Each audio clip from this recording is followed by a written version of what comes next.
ঈদ মুবারক। আপনাদের সবাইকে স্বাগত জানাচ্ছি আমি রাসেল। আশা করছি আপনারা সবাই ভালো আছেন, ভালোর দলে আছেন। আজকে এমন একটা সময় যখন আপনি হয়তো ট্রাভেল করছেন, হয়তো গ্রাম থেকে শহরে যাচ্ছেন অথবা শহর থেকে গ্রামে, কিন্তু যাচ্ছেন আপনজনের কাছে এবং শুরু করছে একটা ইমেল দিয়ে। তারপরে অতিথিরা একে একে স্টুডিওতে আপনাদের সাথে শেয়ার করবেন তাদের জানা, তাদের সংগ্রহ করা বা তাদের এক্সপিরিয়েন্স করা, রক্তহীন করা সব ঘটনা। চলুন শুরু করা যাক। শুরুতেই একটি ইমেল।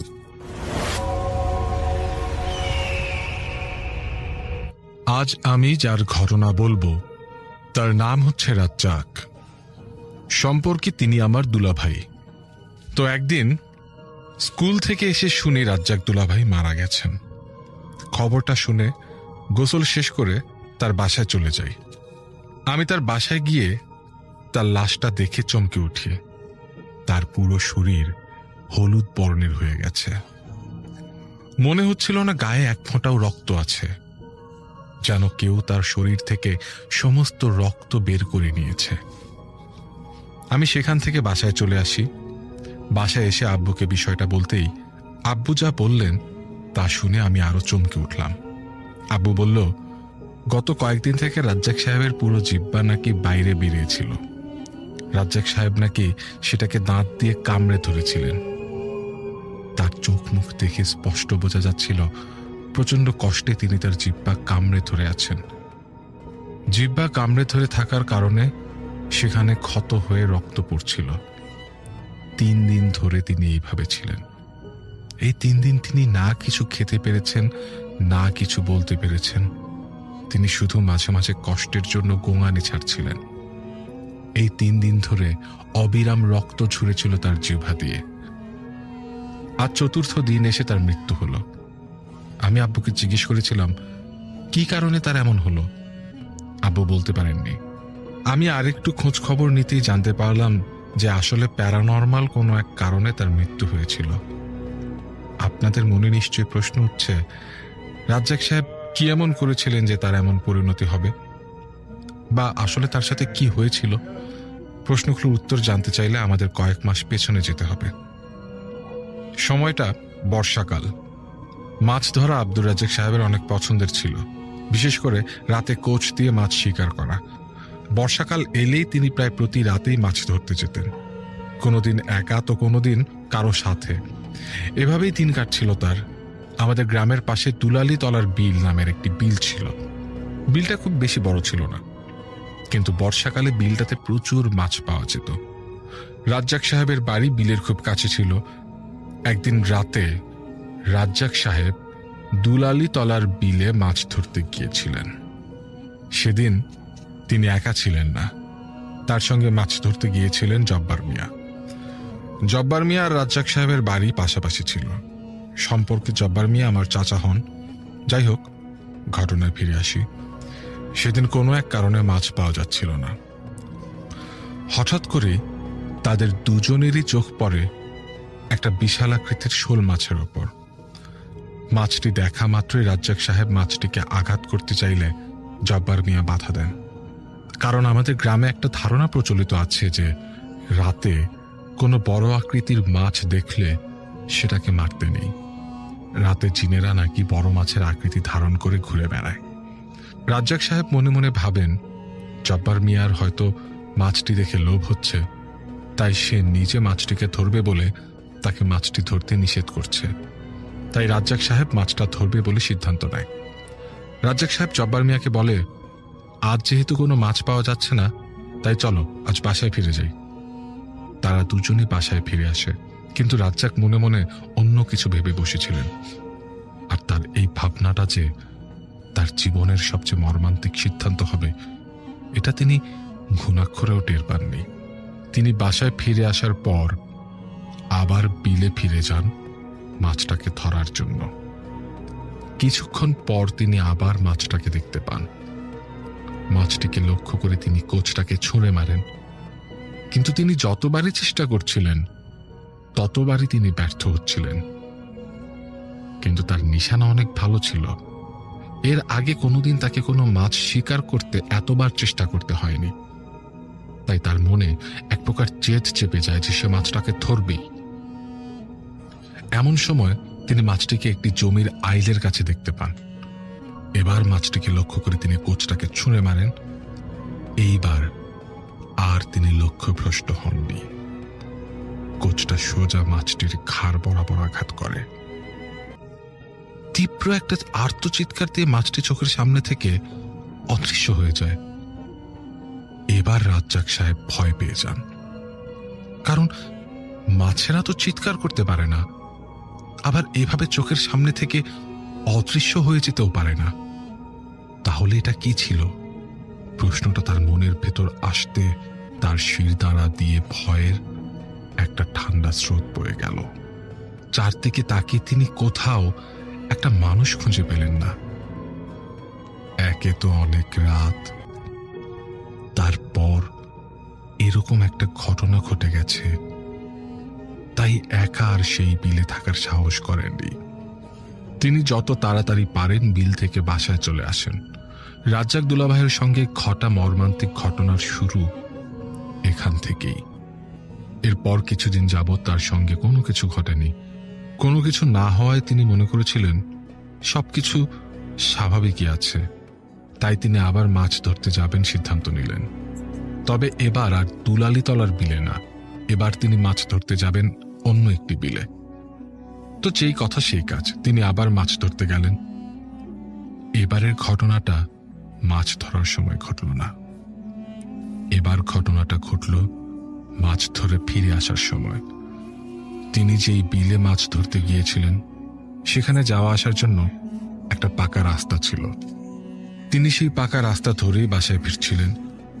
যেতে যেতে হঠাৎ দূরে লাল কিছু একটা তার নজরে পড়ল। পূর্ণিমার রাত ছিল, তাই চাঁদের আলোতে মোটামুটি সব কিছু পরিষ্কার দেখা যাচ্ছিল। আর একটু সামনে যেতেই তিনি দেখলেন একজন মহিলা, যিনি লাল একটা বেনারসি পরে আছেন। মহিলাটির গায়ে অনেক গহনাও ছিল, দেখে মনে হচ্ছিল কোনো নববধূ। রাজ্জাক সাহেবও সেটাই ভাবলেন। মেয়েটি হয়তো বিয়ের আসর থেকে পালিয়ে এসেছে, তাই ঘটনাটা জানতে তিনি মেয়েটির দিকে এগিয়ে গেলেন। তিনি দেখলেন তিনি যতই মেয়েটির দিকে যাচ্ছেন, মেয়েটিও তত পেছনে নেমে যাচ্ছে। এরকম ভাবে যেতে যেতে মেয়েটা একটা জমির মধ্যে নেমে যায়। রাজ্জাক সাহেব আর একটু এগিয়ে গিয়ে মেয়েটির দিকে তাকাতেই মেয়েটা তার চোখের সামনেই অদৃশ্য হয়ে যায়। এবার রাজ্জাক সাহেব মারাত্মকভাবে ভয় পান। তিনি এবার বাসার দিকে দৌড় দেন। অনেক কষ্টে বাসায় গিয়ে পৌঁছান। বাসায় পৌঁছে তিনি কাউকে কিচ্ছু বলেননি। তিনি বাসায় গিয়ে শুয়ে পড়েন। সেদিন রাতে তিনি একটা অদ্ভুত স্বপ্ন দেখেন। একটা অবয়ব তাকে বলছে, তোকে মরতে হবে, তুই বাঁচবি না, তোকে আমি বাঁচতে দেব না। রাজ্জাক সাহেব সব লক্ষ্য করে দেখেন সেই অবয়বটির কাঁধ থেকে রক্ত ঝরছে। অন্ধকারের জন্য অবয়বটির মুখ বোঝা যাচ্ছে না। এই স্বপ্নটি শেষ হতে না হতেই তিনি আরেকটি স্বপ্ন দেখেন।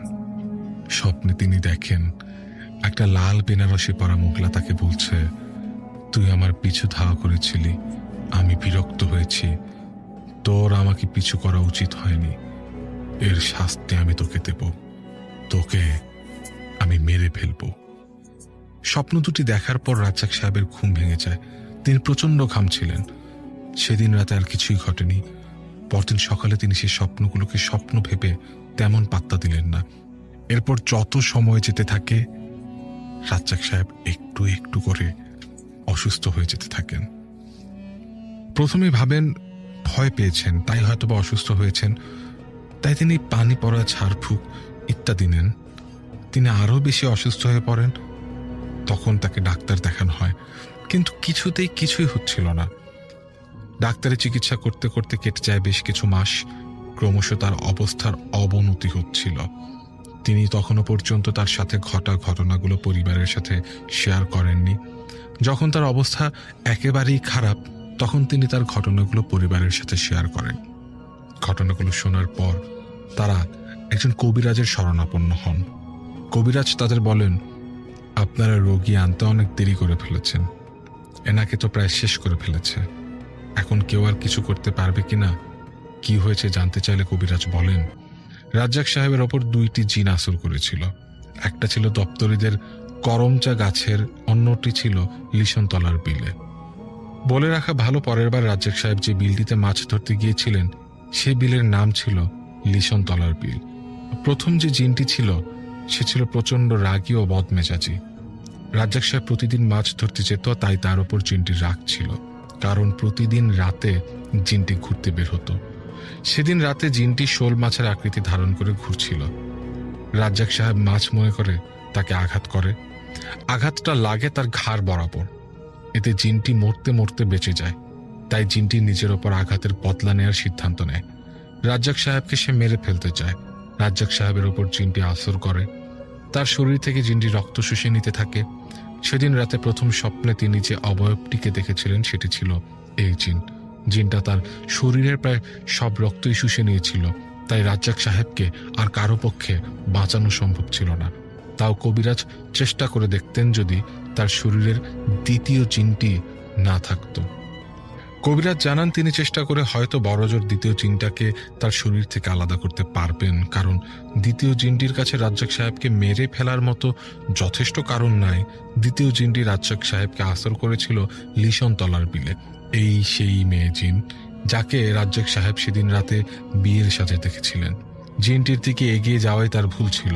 কবিরাজ তার কথা শেষ করার পর রাজ্জাক সাহেবের বাড়ির লোকজন কবিরাজকে অনেক অনুরোধ করেন তাকে বাঁচানোর জন্য। কবিরাজ একটা শেষ চেষ্টা করতে রাজি হন। এই শেষ চেষ্টা করতে গিয়ে তিনি একটা ভুল করে বসেন।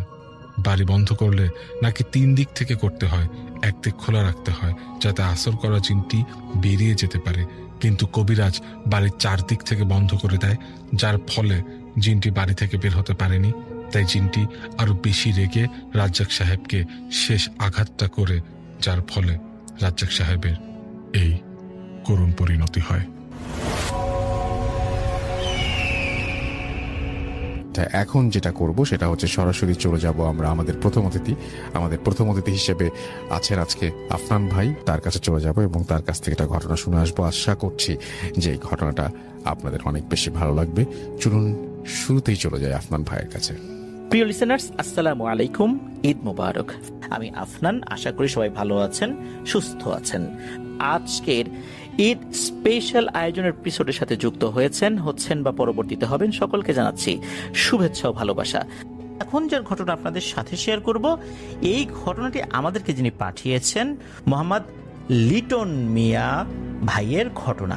ওনার বাড়ি গাইবান্ধা জেলার পলাশবাড়ী উপজেলার 1 নং কিশোরগাড়ি ইউনিয়নের হাসানখোর গ্রামে। চলুন ওনার এই ঘটনায় চলে যাই। এই ঘটনাটি উনি পেয়েছেন মূলত ওনার গ্রামের এক বড় ভাইয়ের কাছ থেকে। এই ঘটনার কিছু অংশের সাক্ষী উনি নিজেও, আর যেই বড় ভাইয়ের কাছ থেকে ঘটনা সংগ্রহ করেছেন তার নাম হচ্ছে মোহাম্মদ মনু মিয়া। এই ঘটনাটি মূলত মনু ভাইয়ের সাথে ঘটেছে। ঘটনাটির সময়কাল 2017 বা 18 সালের বর্ষাকালের কোনো এক রাত্রে। মনু ভাই ওইভাবে আসলে তারিখের হিসাবটা দিতে পারেন নাই। আর ঘটনায় যাওয়ার আগে ঘটনার প্রেক্ষাপটটা বর্ণনা করার দরকার, তাহলে বুঝতে সুবিধা হবে লিসেনারদের। এই যে হাসানখোর গ্রাম, এই গ্রাম থেকে 1 কিলোমিটার উত্তরে রয়েছে একটি বাজার। বাজারটিকে ওনারা স্থানীয়ভাবে মেঘার মোড় বলে থাকেন। যারা ওই এলাকায় আছেন তারা অবশ্যই চিনে থাকবেন। আর এই রাস্তাটি পুরোটাই কাঁচা। এই রাস্তা দিয়ে পায়ে হেঁটে বাজারে যেতে 15 থেকে সর্বোচ্চ 20 মিনিট সময় লাগে। তো এই বাজারে যাওয়ার পথে রয়েছে বেশ কয়েকটি পুরনো গাছ। গাছগুলোর বয়স 100 বছরের বেশিও হতে পারে কয়েকটা, তবে 90 বছরের কম কোনোটাই নয়। বাজারে যাওয়ার পথে এই লিটন মিয়া ভাইয়ের বাড়ি 3 থেকে 4 মিনিট পায়ে হাঁটার পথ। আর এই পথে 3 রাস্তার মোড়ের মতো একটি জায়গা রয়েছে, যার একটি রাস্তা চলে গেছে পূর্ব দিকে, আর বাকি 2টি রাস্তার মাথা উত্তর এবং দক্ষিণে চলে গেছে। এখানে রয়েছে একটি বট গাছ। তারপর প্রায় 40 ফুট পরে রয়েছে একটি শিমুল গাছ, এবং একই দূরত্বে রয়েছে আরো একটি শিমুল গাছ। অর্থাৎ 2 শিমুল গাছের আবার মধ্যবর্তী দূরত্ব প্রায় 40 ফুটের মতো। মূল ঘটনাটি ঘটেছে মূলত এই শিমুল গাছের এখানে। শিমুল গাছের এখানে প্রায় প্রায় অনেকেই একটা রহস্যময় ভুতুড়ে সাপ দেখতে পেত। সাপটি গোখরা সাপ, তবে স্থানীয়ভাবে এই রহস্যময় সাপটাকে গোমা সর্প বা গোমা সাপ বলে অভিহিত করে থাকেন লোকজন। এই সাপটিকে বেশিরভাগ সময় দেখা যায় গরমকালে। অনেকে সরাসরি সাপটিকে দেখেছে, আর যারা দেখেছে এর মধ্যে একজন এই লিটন মিয়া ভাই। আর সরাসরি অনেকে দেখেনি, তবে এই সাপটি যখন রাস্তার এক পাশ থেকে অন্য পাশে পারাপার হতো তখন রাস্তার উপর একটা আঁকা বাঁকা রেখার মতো দাগ হতো। রাস্তাটি কাঁচা আর গরমের সময় অনেক ধুলোবালি হওয়ার কারণে এই আঁকা বাঁকা দাগটি সহজেই বোঝা যেত। তো 2 দিন এই মেঘারমোড় বাজার থেকে ফেরার সময় ঠিক সন্ধ্যার পর আর এসার আগে ওই সাপের মুখোমুখি কিন্তু লিটন ভাই হয়েছিলেন, কিন্তু সাপটির মধ্যে অস্বাভাবিক কোনো কিছু উনি লক্ষ্য করেন নাই। কিছুক্ষণ মোবাইলের ফ্ল্যাশ লাইট জ্বালিয়ে সেখানে দাঁড়িয়েছিলেন। এরপর দেখা যায় যে সাপটি তার মতো রাস্তার ওপাশে চলে গেল। লিটন ভাই কিন্তু কোনোভাবেই উনি রাতের বেলা সাপের গায়ে আঘাত করতেন না, কোনো প্রাণীর গায়ে আঘাত করতেন না। যেহেতু আপনাদের ওয়ার্ল্ডের ঘটনাগুলো উনি রেগুলার শোনেন, আমরা সবসময় বলি রাতের বেলা কোনো প্রাণীকে অকারণে যেন আমরা আঘাত না করি। এই চিন্তা থেকেই উনি মূলত ওই সাপটিকে কোনো আঘাত করেন নাই। তো একদিন বাজারে যাওয়ার সময় এই বটগাছের একটু আগে দেখা হয় মনু মিয়া ভাইয়ের সাথে। সময়টা কেবল সন্ধ্যা, তখনও চারপাশে যথেষ্ট আলো ছিল, কিন্তু তারপরও লিটন ভাই মোবাইলের ফ্ল্যাশ লাইট জ্বালিয়ে হাঁটছেন। এটা দেখে এই মনু ভাই অবাক হয়ে বললেন যে, কে লিটন, এই সময় মোবাইলের ফ্ল্যাশ লাইট জ্বালায় হাঁটছো কেন? এখন তো চারদিকে এত অন্ধকার নামে নাই। তখন মূলত এই লিটন ভাই এই মনু মিয়া ভাইকে এই সাপের বিষয়টি বলেন যে, ভাই এর আগে তো এরকম সাপ দেখছি, সাপটা রাস্তা পার হয়ে গেছে একে বেঁকে, আমার চোখের সামনে এটা হয়েছে, আপনি কি দেখছেন এটা? তখন এই মনু ভাই বলে যে, তোমার মতো এরকম রাস্তা পার হতে আমি দেখি নাই, তবে আমি অন্যরকম একটা জিনিস দেখছি শিমুল গাছে। এরপরে মূলত ঘটনাটি মনু ভাই লিটন ভাইকে বলেন। এই যে মনু ভাই, এনার একটা অভ্যাস হচ্ছে বর্ষার সময় হলে মাছ ধরা। বর্ষার সময় দিনে হোক বা রাতে হোক, যখনই বৃষ্টি হতো এই বৃষ্টির পরপরই উনি চলে যেতেন মাছ ধরতে। আসলে মাছ ধরে উনি যে বিক্রি করবেন বিষয়টা এরকম না, মাছ ধরে বাড়িতে জিইয়ে রেখে বেশ কিছুদিন ধরে খেতেন। তাজা মাছ ফ্রিজে না রেখে কেটে খাওয়ার মজাই আলাদা। এই জন্যই মূলত উনি এই কাজটি করতেন। তো ঘটনার দিন বিকাল থেকে আকাশে মেঘ ছিল অনেক, আরো বৃষ্টি হয় মুষলধারে, আর তা স্থায়ী হয় রাত প্রায় 10টা পর্যন্ত। এর মধ্যে মনু ভাই রাতে খাবার একটু আগে ভাগে খেয়ে নিয়েছিলেন, আর বিকেল থেকে বৃষ্টি হওয়ায় ঘুমটাও অনেক ভালো হয়েছিল। আর গ্রামে যেহেতু একটু মেঘ করলেই বিদ্যুৎ থাকে না, এজন্য মনু ভাই আগে থেকেই তার বড় চার্জার লাইটটি ফুল চার্জ দিয়ে রেখেছিলেন। বৃষ্টি থামার পর মনু ভাই চিন্তা করেন যে এবার মাছ ধরতে যাব। এই চিন্তা থেকে মনু ভাই তার সাথে যারা সঙ্গী হিসাবে মাছ ধরতে যেতেন তাদের কাছে ফোন করেন, কিন্তু তারা কেউই যেতে রাজি হয় না। উপায় না দেখে মনু ভাই একাই মাছ ধরতে বেরিয়ে পড়েন। তখন রাত প্রায় 10:30টার একটু বেশি বেজে গিয়েছে। বৃষ্টি কিন্তু তখনও হালকা ঝিরিঝিরি পড়ছিল। তো এই যে শিমুল গাছ রয়েছে, এখান থেকে 1 মিনিট হাঁটলে শুরু হয় হিন্দু পাড়া। সেখানে মূলত হিন্দু সম্প্রদায়ের লোকেরা বসবাস করে। তারও পরে আরো 2 মিনিট হাঁটলে প্রথমে রয়েছে বাঁধের রাস্তা, তারপর একটি পুল বা কালভার্ট, স্থানীয়ভাবে এটি হিন্দুপাড়া পুল নামে পরিচিত। আর এর মাঝে রাস্তার শাখা প্রশাখা কখনো পূর্ব দিকে আবার কখনো পশ্চিম দিকে নেমে গিয়েছে। মনু ভাই এই বাঁধের নিচেই নামে মাছ ধরতে, আর মাছ ধরতে গিয়ে প্রথমেই পান প্রায় 1 কেজি সাইজের একটি বিশাল শৈল মাছ। এরপরে ওনারা কিছু মাছ, যারা ওইখানে গিয়েছিল আশেপাশে কিছু লোকজন ছিল, তারাও মাছ ধরছে। তবে মনু মিয়া ভাই উনি 1 কেজি সাইজের একটা শোল মাছ পেয়ে তো বেজায় খুশি। এরপর প্রায় আধা ঘন্টা ঘোরাঘুরি করে তেমন কোনো মাছ পান নাই। তো মনু ভাই একবার চিন্তা করেন যে আর বোধহয় মাছ টাছ পাবো না। তো এই চিন্তা করে আবার এই বাঁধের কাছে উনি চলে আসেন। এতক্ষণ কিন্তু মনু ভাই এই ভেতরের দিকে মাছ ধরছিলেন। তো বাঁধের কাছে আসতেই খেয়াল করেন যে ধানের জমিতে পানি দেওয়ার জন্য বাঁধের কোল ঘেঁষে যে ড্রেন রয়েছে সেখান দিয়ে পানি নেমে যাওয়ার কারণে সেখানে বেশ ভালোই মাছ দেখা যাচ্ছে। সেখানে মূলত শৈল, টাকি, শিং, পুঁটি এই মাছগুলো বেশি ছিল। মনু ভাই এখানে প্রায় আধা ঘন্টার মতো মাছ ধরেন। তারপর এক সময় তার খোলইটা মাছে পরিপূর্ণ হয়ে যায়। মাছ ধরা শেষ করে মনু ভাই বাঁধের রাস্তা ধরে হেঁটে হেঁটে বাড়ির দিকে রওনা করেন। মনু ভাই যখন প্রথম শিমুল গাছের এখানে এসেছেন তখন শিমুল গাছটা অতিক্রম করেন নাই, মানে কেবল এসেছেন আর কি, অর্থাৎ আর এক পা এগিয়ে গেলেই অতিক্রম করবেন এমন একটা ভাব হয়ে গেছে আর কি। তার সামনে তো 40 ফুটের মতো দূরে বা এরকম একটা দূরত্বে আরো একটি শিমুল গাছ রয়েছে। তো মনু ভাই খেয়াল করেন যে একটা ভয়ঙ্কর ব্যাপার। প্রথম দিকে এটা রহস্যময়, তারপরে ভয়ঙ্কর। সেটা হচ্ছে যে উনি যে শিমুল গাছের দিকে যাবেন, হঠাৎ করে ওনার চার্জার লাইটটা জ্বলছে না। ওনার কাছে এটা মনে হলো, কারণ কি সবই তো ঠিকঠাক। উনি চার্জার লাইটটা অন্য দিকে মারছেন, সেখানে আলো দেখা যাচ্ছে, কিন্তু সামনে আলো দেখা যাচ্ছে না কেন? মনু ভাই খেয়াল করেন যে মাঝখানে যে শিমুল গাছটি রয়েছে ওইখানে মূলত ওই শিমুল গাছের একটি ডাল রয়েছে যেটার আকৃতি ইংরেজি ইউ অক্ষরের মতো। তো ওই ডালে এক অপরূপা সুন্দরী রমণী পা ঝুলিয়ে বসে আছে, আর তার শরীর থেকে এতটাই আলো বের হচ্ছে যে লাইটের আলো জ্বললেও সেই আলোটা ওখানে বোঝাই যাচ্ছে না। দিনের বেলা রাস্তার উপর যদি আমরা লাইট ধরি, সেই আলো যেমন মোটেও বোঝা যায় না, বিষয়টা ওইরকম। এই দুই শিমুল গাছ আর বট গাছের যে এরিয়া রয়েছে এইটুকু আলোকিত হয়েছে, আর ওই আলোতে মনে হচ্ছে একটি সুই পড়ে থাকলেও সেটি মাটি থেকে কুড়িয়ে নেওয়া যাবে। তো মনু ভাই বলেন যে অবয়বটির শরীরে রয়েছে একটি লাল শাড়ি। তখনও কিন্তু কুয়াশার মতো হালকা ঝিরিঝিরি বৃষ্টি আর বাতাস বয়ে যাচ্ছিল, আর এই বাতাসে অবয়বটির শাড়িটাও উঠছিল। এর মধ্যে কিন্তু ওই অবয়বটি মনু ভাইয়ের দিকে তাকায়ও। তো মনু ভাই এটাকে দেখছেন, ওই অবয়বটাও দেখছে, আর এভাবেই কয়েকটা মিনিট চলে যায়। মনু ভাইয়ের কিন্তু ভয় লাগতে শুরু করে। মনু ভাই চিন্তা করলেন যে এই অশরীরীটা, এই জিনিসটা এখান থেকে তো যাচ্ছে না, এরা তো আবার আগুন দেখলে ভয় পায়। মনে রাখা ভালো, মনু ভাইয়ের কিন্তু ব্যাপক বিড়ি খাওয়ার বদ অভ্যাস রয়েছে। বেশিরভাগ সময় মনু ভাই কোমরের লুঙ্গির ভাঁজে বিড়ির প্যাকেট রেখে দিন। এখন অবশ্য এত বছরের ব্যবধানে অভ্যাস কিছুটা পরিবর্তন হয়েছে।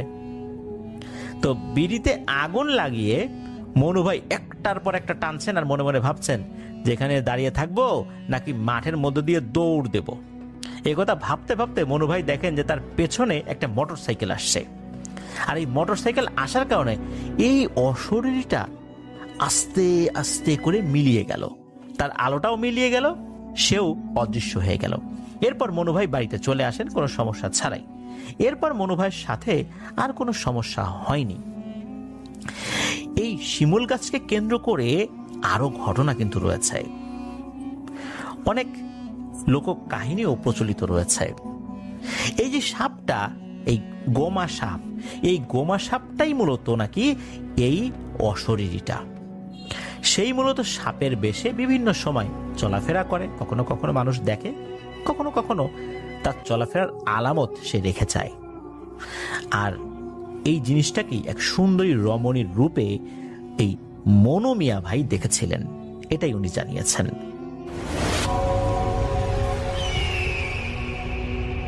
আমরা চলে যাব আমাদের পরবর্তী অতিথির কাছে। আপনার নামটা প্লিজ একটু বলবেন, আপনি কোথা থেকে এসেছেন সেটা বলবেন, তারপরে আপনার ঘটনায় যাব। কর্মল করি মনে হয়, মালিবাগ থেকে এসেছি। তো আমি আমার ঘটনা চলে যাচ্ছি। ঘটনাটি প্রথম শুরু হয় যখন আমি 2015 সালে রামপুরা থেকে বাসা শিফট করে মালিবাগে চলে যাই। তো ওই দিনের ঘটনা। তো বাসা শিফট করার পরে আদার্স যেসব আমাদের ফার্নিচার আছে সব কিছু গোছগাছ করার পরে তো আমরা কথা বলতেছিলাম আব্বু আম্মু সহ, সবাই ড্রয়িং রুমে বসে আমরা আড্ডা দিচ্ছিলাম। অলমোস্ট রাত 11টা বা 15 এরকম বাজে, 11টা সাড়ে 11টা বাজে। তো হঠাৎ করে মানে চারিদিকে রাতের বেলা তো একটু নীরব থাকে, তো হঠাৎ করে একটা সাউন্ড হলো যে মানে কেউ চেয়ার টানছে, কেউ যখন চেয়ার টানছে। তো প্রথমে কেউ খেয়াল করে না, আমি যখন একটু শুনছিলাম তো কেউ পাত্তা দেয় না। তারপর হঠাৎ করে আবার 2-3 বার চেয়ার টানার শব্দ হলো, তখন সবার একটু খেয়াল হয়ে যে আসলে চেয়ার কে টানতেছে। পরে তো আব্বু বলে হয়তো নিচে থেকে টানতেছে, এটা তেমন কিছু না। তো ওই দিনের মতো সবাই যে যার যার মতন ঘুমিয়ে যাওয়ার পরে তো আমি তখনও ঘুমাইনি, ফেসবুকিং করছিলাম। তো ফেসবুকিং করতে করতে হঠাৎ আমার মনে হলো যে উপর থেকে কোনো কিছুর একটা সাউন্ড আসছে। তো আমি ঠিক করে আমি আসলে কানে হেডফোন দিয়ে গান শুনছিলাম। তো আমি গান অফ করে ঠিক মতন শোনার জন্য ট্রাই করতেছিলাম যে আসলে কি হচ্ছে ব্যাপারটা, মানে কিসের শব্দ। তো যখন আমি একটু বারান্দায় যে যখন কানটা ঠিক মতন পাতি, তো শুনতে পাচ্ছি যে কেউ যখন হয় না মশলা পিষে যখন যেরকম সাউন্ডটা হয়, মানে যেমন টুকটুক করে, বাটা মশলা যে শব্দটা হয় ওরকম একটা শব্দ আসতেছে। তো এত রাতে 2টা বাজে কেউ মশলা পিষে, আমার কাছে কিরকম জানি একটা অস্বাভাবিক লাগছে। 2টার সময় তো কেউ মশলা পিষার কথা না। তারপর আমি স্বাভাবিকভাবে নিচে করতেই পারে, হয়তো অনেকে রাতে কাজ করে রাখে সকালবেলা যাতে তার কোনো সমস্যা না হয়, এরকম চলতেছিল। তো কয়েকদিন পরে ঠিক এক সপ্তাহ মাঝখানে কিছু হয়নি, 1 সপ্তাহ পরে আবার কন্টিনিউসলি শুরু হচ্ছে। হঠাৎ করে শোনা যায় কি রাতে 10টার পরে এই জিনিসগুলো শুরু হয়, নুপুরের সাউন্ড হয়, মনে হচ্ছে যে কেউ নাচানাচি করতেছে। আবার বাচ্চাদের পায়ের আওয়াজ পাওয়া যায়, এক জায়গা থেকে আরেক জায়গায় খেলা করলে 2-3টা বাচ্চা একসাথে যেরকম হয় ওরকম শোনা যাচ্ছে। তো এরকম হয় প্রতিদিন, যে এরকম হচ্ছে টানা হচ্ছে যে নুপুরের সাউন্ড আসে। বা আবার দেখা যায় আমার ওই এরিয়াতে কোনো বেলি ফুল গাছ নেই, হঠাৎ আমরা বেলি ফুলের অনেক গন্ধ পাই, যে মানে আশেপাশে মনে হয় কি কোনো বেলি ফুলের পারফিউম ইউজ করা হয়েছে এরকম গন্ধ ঘ্রাণ আসতেছে। আবার মাঝে মাঝে হয় কি পচা মাছের গন্ধ বা বাজে কিছুর গন্ধ আসতেছে, যেটা সহ্য করা যায় না একবারে। তো আমরা মনে করি হয়তো এখানে পাশে একটা ডাস্টবিন আছে, তো এখান থেকে মেবি আসে, এবং আসেও। এটা নিয়ে তেমন একটা ছিল না। তো যখন আমরা এটা নিয়ে কমপ্লেন করি কেয়ারটেকারের কাছে যে আসলে এরকম হয় রাতে 2টা-3টা বাজে কারা না কারা মশলা পিষে সাউন্ড টাউন করে, আমরা তো ঘুমাতে সমস্যা হয় আমাদের। তো দারুণ যখন এটা শুনে সে একটু আমার আব্বুর দিকে একটা লুক দিয়ে তাকায়, মনে হচ্ছে কি না কি বলে ফেলছে।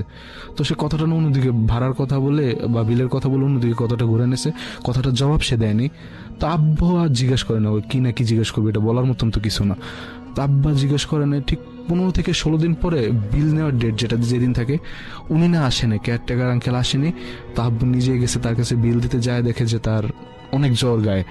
তো ওনাকে যায় তার হালচাল জিজ্ঞেস করতেছে, কি হয়েছে ভাই আপনার, হঠাৎ করে আপনি তো সুস্থ ছিলেন, কালকে রাত্রেও তো আপনাকে ঠিক দেখছিলাম, নিচে দেখা হলো, এখন হঠাৎ করে আসলে ভাই হয়েছে কি, আমি তো আপনাকে বলি, কাউকে বললেন না, ব্যাপারটা জানাজানি হলে একটু সমস্যা হবে। বলে আচ্ছা হ্যাঁ কি হয়েছে বলেন আপনি আমাকে।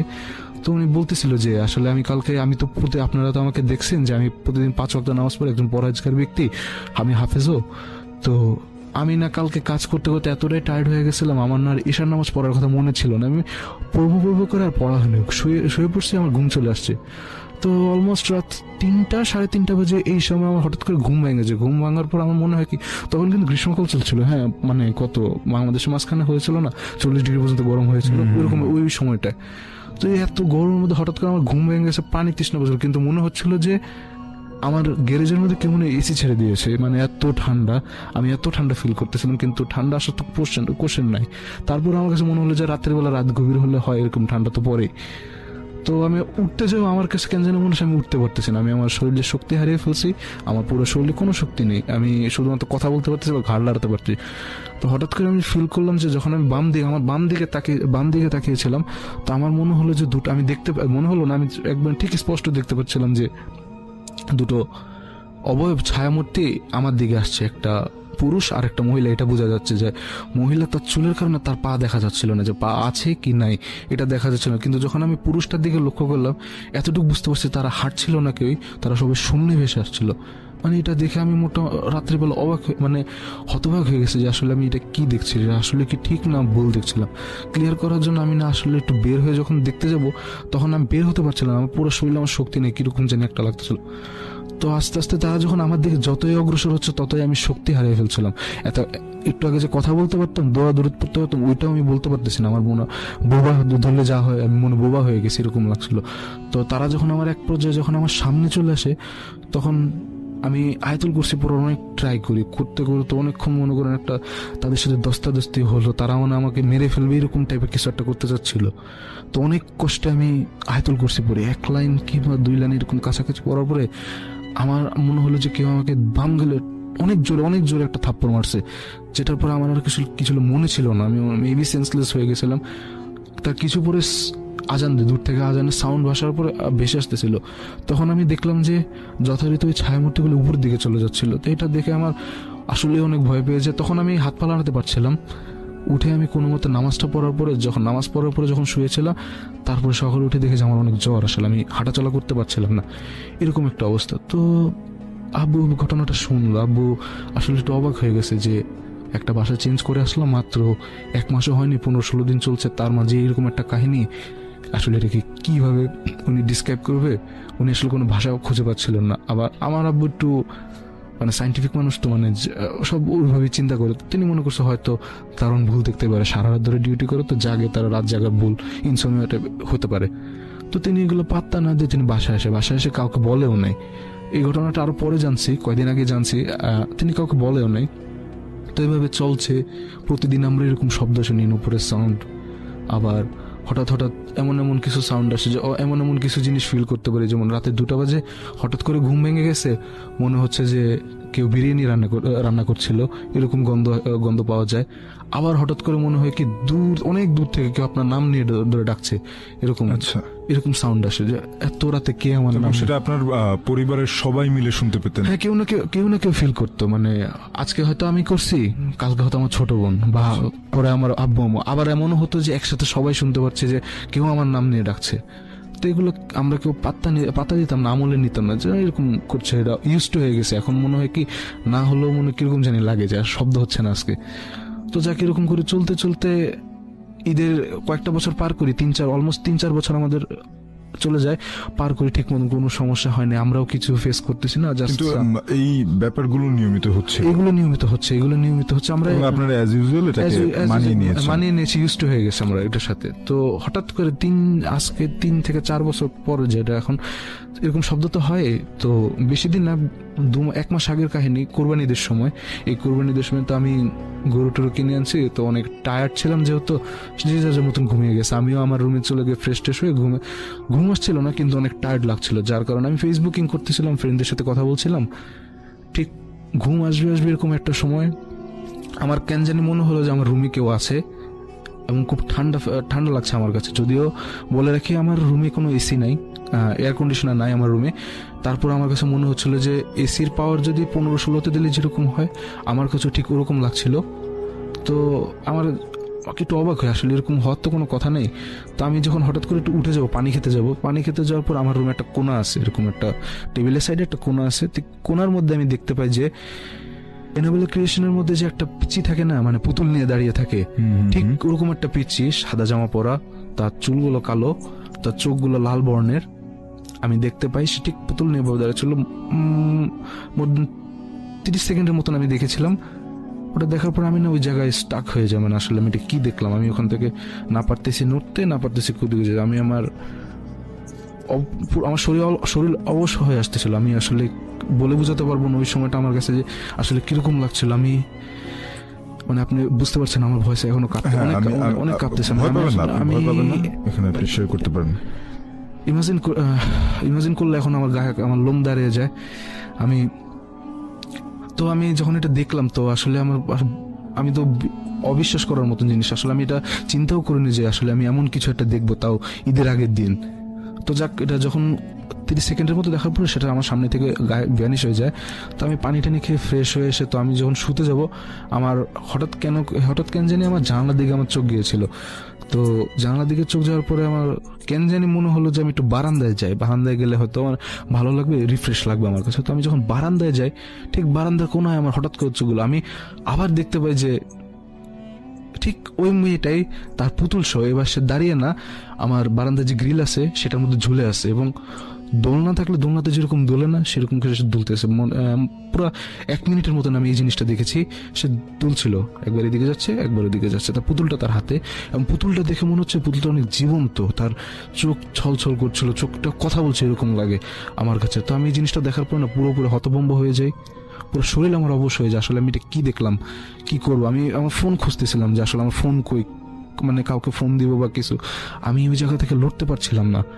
তো অনেক কষ্ট আমি আমার রুমে যাই। আমি আমার অনেক কষ্ট আমার রুমে যে আমার ফোনে আয়াতুল কুরসি ডাউনলোড করেছিল, তো আমি ওটা ছেড়ে দিই। ছেড়ে দেওয়ার পর আমার রুমের পরিবেশ আগের মতো নর্মাল হয়ে যায়। তো আমি চিৎকার করে আমি না সেন্সলেস হয়ে যাই ওই জায়গায়। আমার আব্বু আম্মু দাদু ছোট বোন যারা ছিল তারা সবাই দৌড়ে আসছে যে আসলে কি হয়েছে ব্যাপারটা, আসে দেখে তো আমার এরকম অবস্থা। তো আমাকে পানি টানি দিয়ে আমাকে যখন উঠালো, তো তাদেরকে আমি পুরো ঘটনাটা বলি। তো বললে এবার সবাই একটু রিলেটেড করতে পারে। তখন আমার আম্মু বলে যে তিনিও নাকি কয়েকদিন আগে রাত্রেবেলা যখন পানি খেতে উঠেছিল, তারও মনে হচ্ছিল যে তার ফ্রিজের সামনে দিয়ে কেউ একজন হাঁটাহাঁটি করছে, এবং সেটা একটা সাদা অভাব ছিল, কিন্তু এটা একটু বয়োজ্যেষ্ঠ বা বড়দের দেখলে যেরকম মনে হয় ওরকম ছিল, বাচ্চা ছিল না। তো তিনি এটাকে ইগনোর করছে, হয়তো ঘুমের চোখে ভুল দেখতেই পারেন। আমার আব্বু তখন যে দারুণ সে কথাটা বললো যে আসলে কেয়ারটেকার যে জিনিসটা ফিল করছে, এবার সে একটু মিলাতে পারলো, রিলেটেড করতে পারলো যে আসলে কিছু একটা হয়েছে। তো যা কিভাবে ঈদের দিন গেল, আমরা তারপর একটু হুজুরের কাছে, হুজুরের যেহেতু পাওয়া যায়নি ঈদের দিন সকালবেলা যে মসজিদে গিয়েছিলাম, তো খতিবকে বলার পর উনি একটু পানি পরোটা দিয়েছিল। তো সবকিছু ঠিক হয়ে গেছিল, এখন আর কিছু ফিল করছিলাম না এরকম। আমাদের সাথে আর কিছু হয়নি, আমার সাথেও আর হয়নি তো এরকম, কিন্তু ওই আওয়াজগুলো কিন্তু হতো, সাউন্ড কিন্তু কন্টিনিউসলি হতো, কি ঈদের দিন আর কি নর্মাল যে সবসময় হতো। তো মাঝখানে 15-20 দিন আগে মানে সাউন্ড অফ হয়ে গিয়েছিল। তো আমাদের 6 তলায়, আমরা থাকি 7th ফ্লোরে, আর আমাদের নিচে যে ফ্ল্যাটে থাকে ওনার একটা আঙ্কেল আন্টি থাকে, আমাদের সাথে তেমন ভালো সম্পর্ক নেই, বাট কথা হয় আর কি। তো উনি একদিন উপরে আসছিল, পাশের ফ্ল্যাটে আসছিল। তো আম্মুকে একটু ওনাকে ভিতর ভয় পেয়েছে এরকম দেখা যাচ্ছিল। তো আম্মুকে বলে যে ভাবি আসলে এরকম জিনিস হয়েছিল, আমি তো এটা ফিল করছি। আম্মু বলে কি দেখছেন আপনি? বলে আপনার ভাই তো আপনারা জানেন একটু চাকরিও করে, আবার পাশাপাশি একটু ব্যবসাও করে উনি, তো প্রায় রাত হয় 1-2 বাজে আসতে।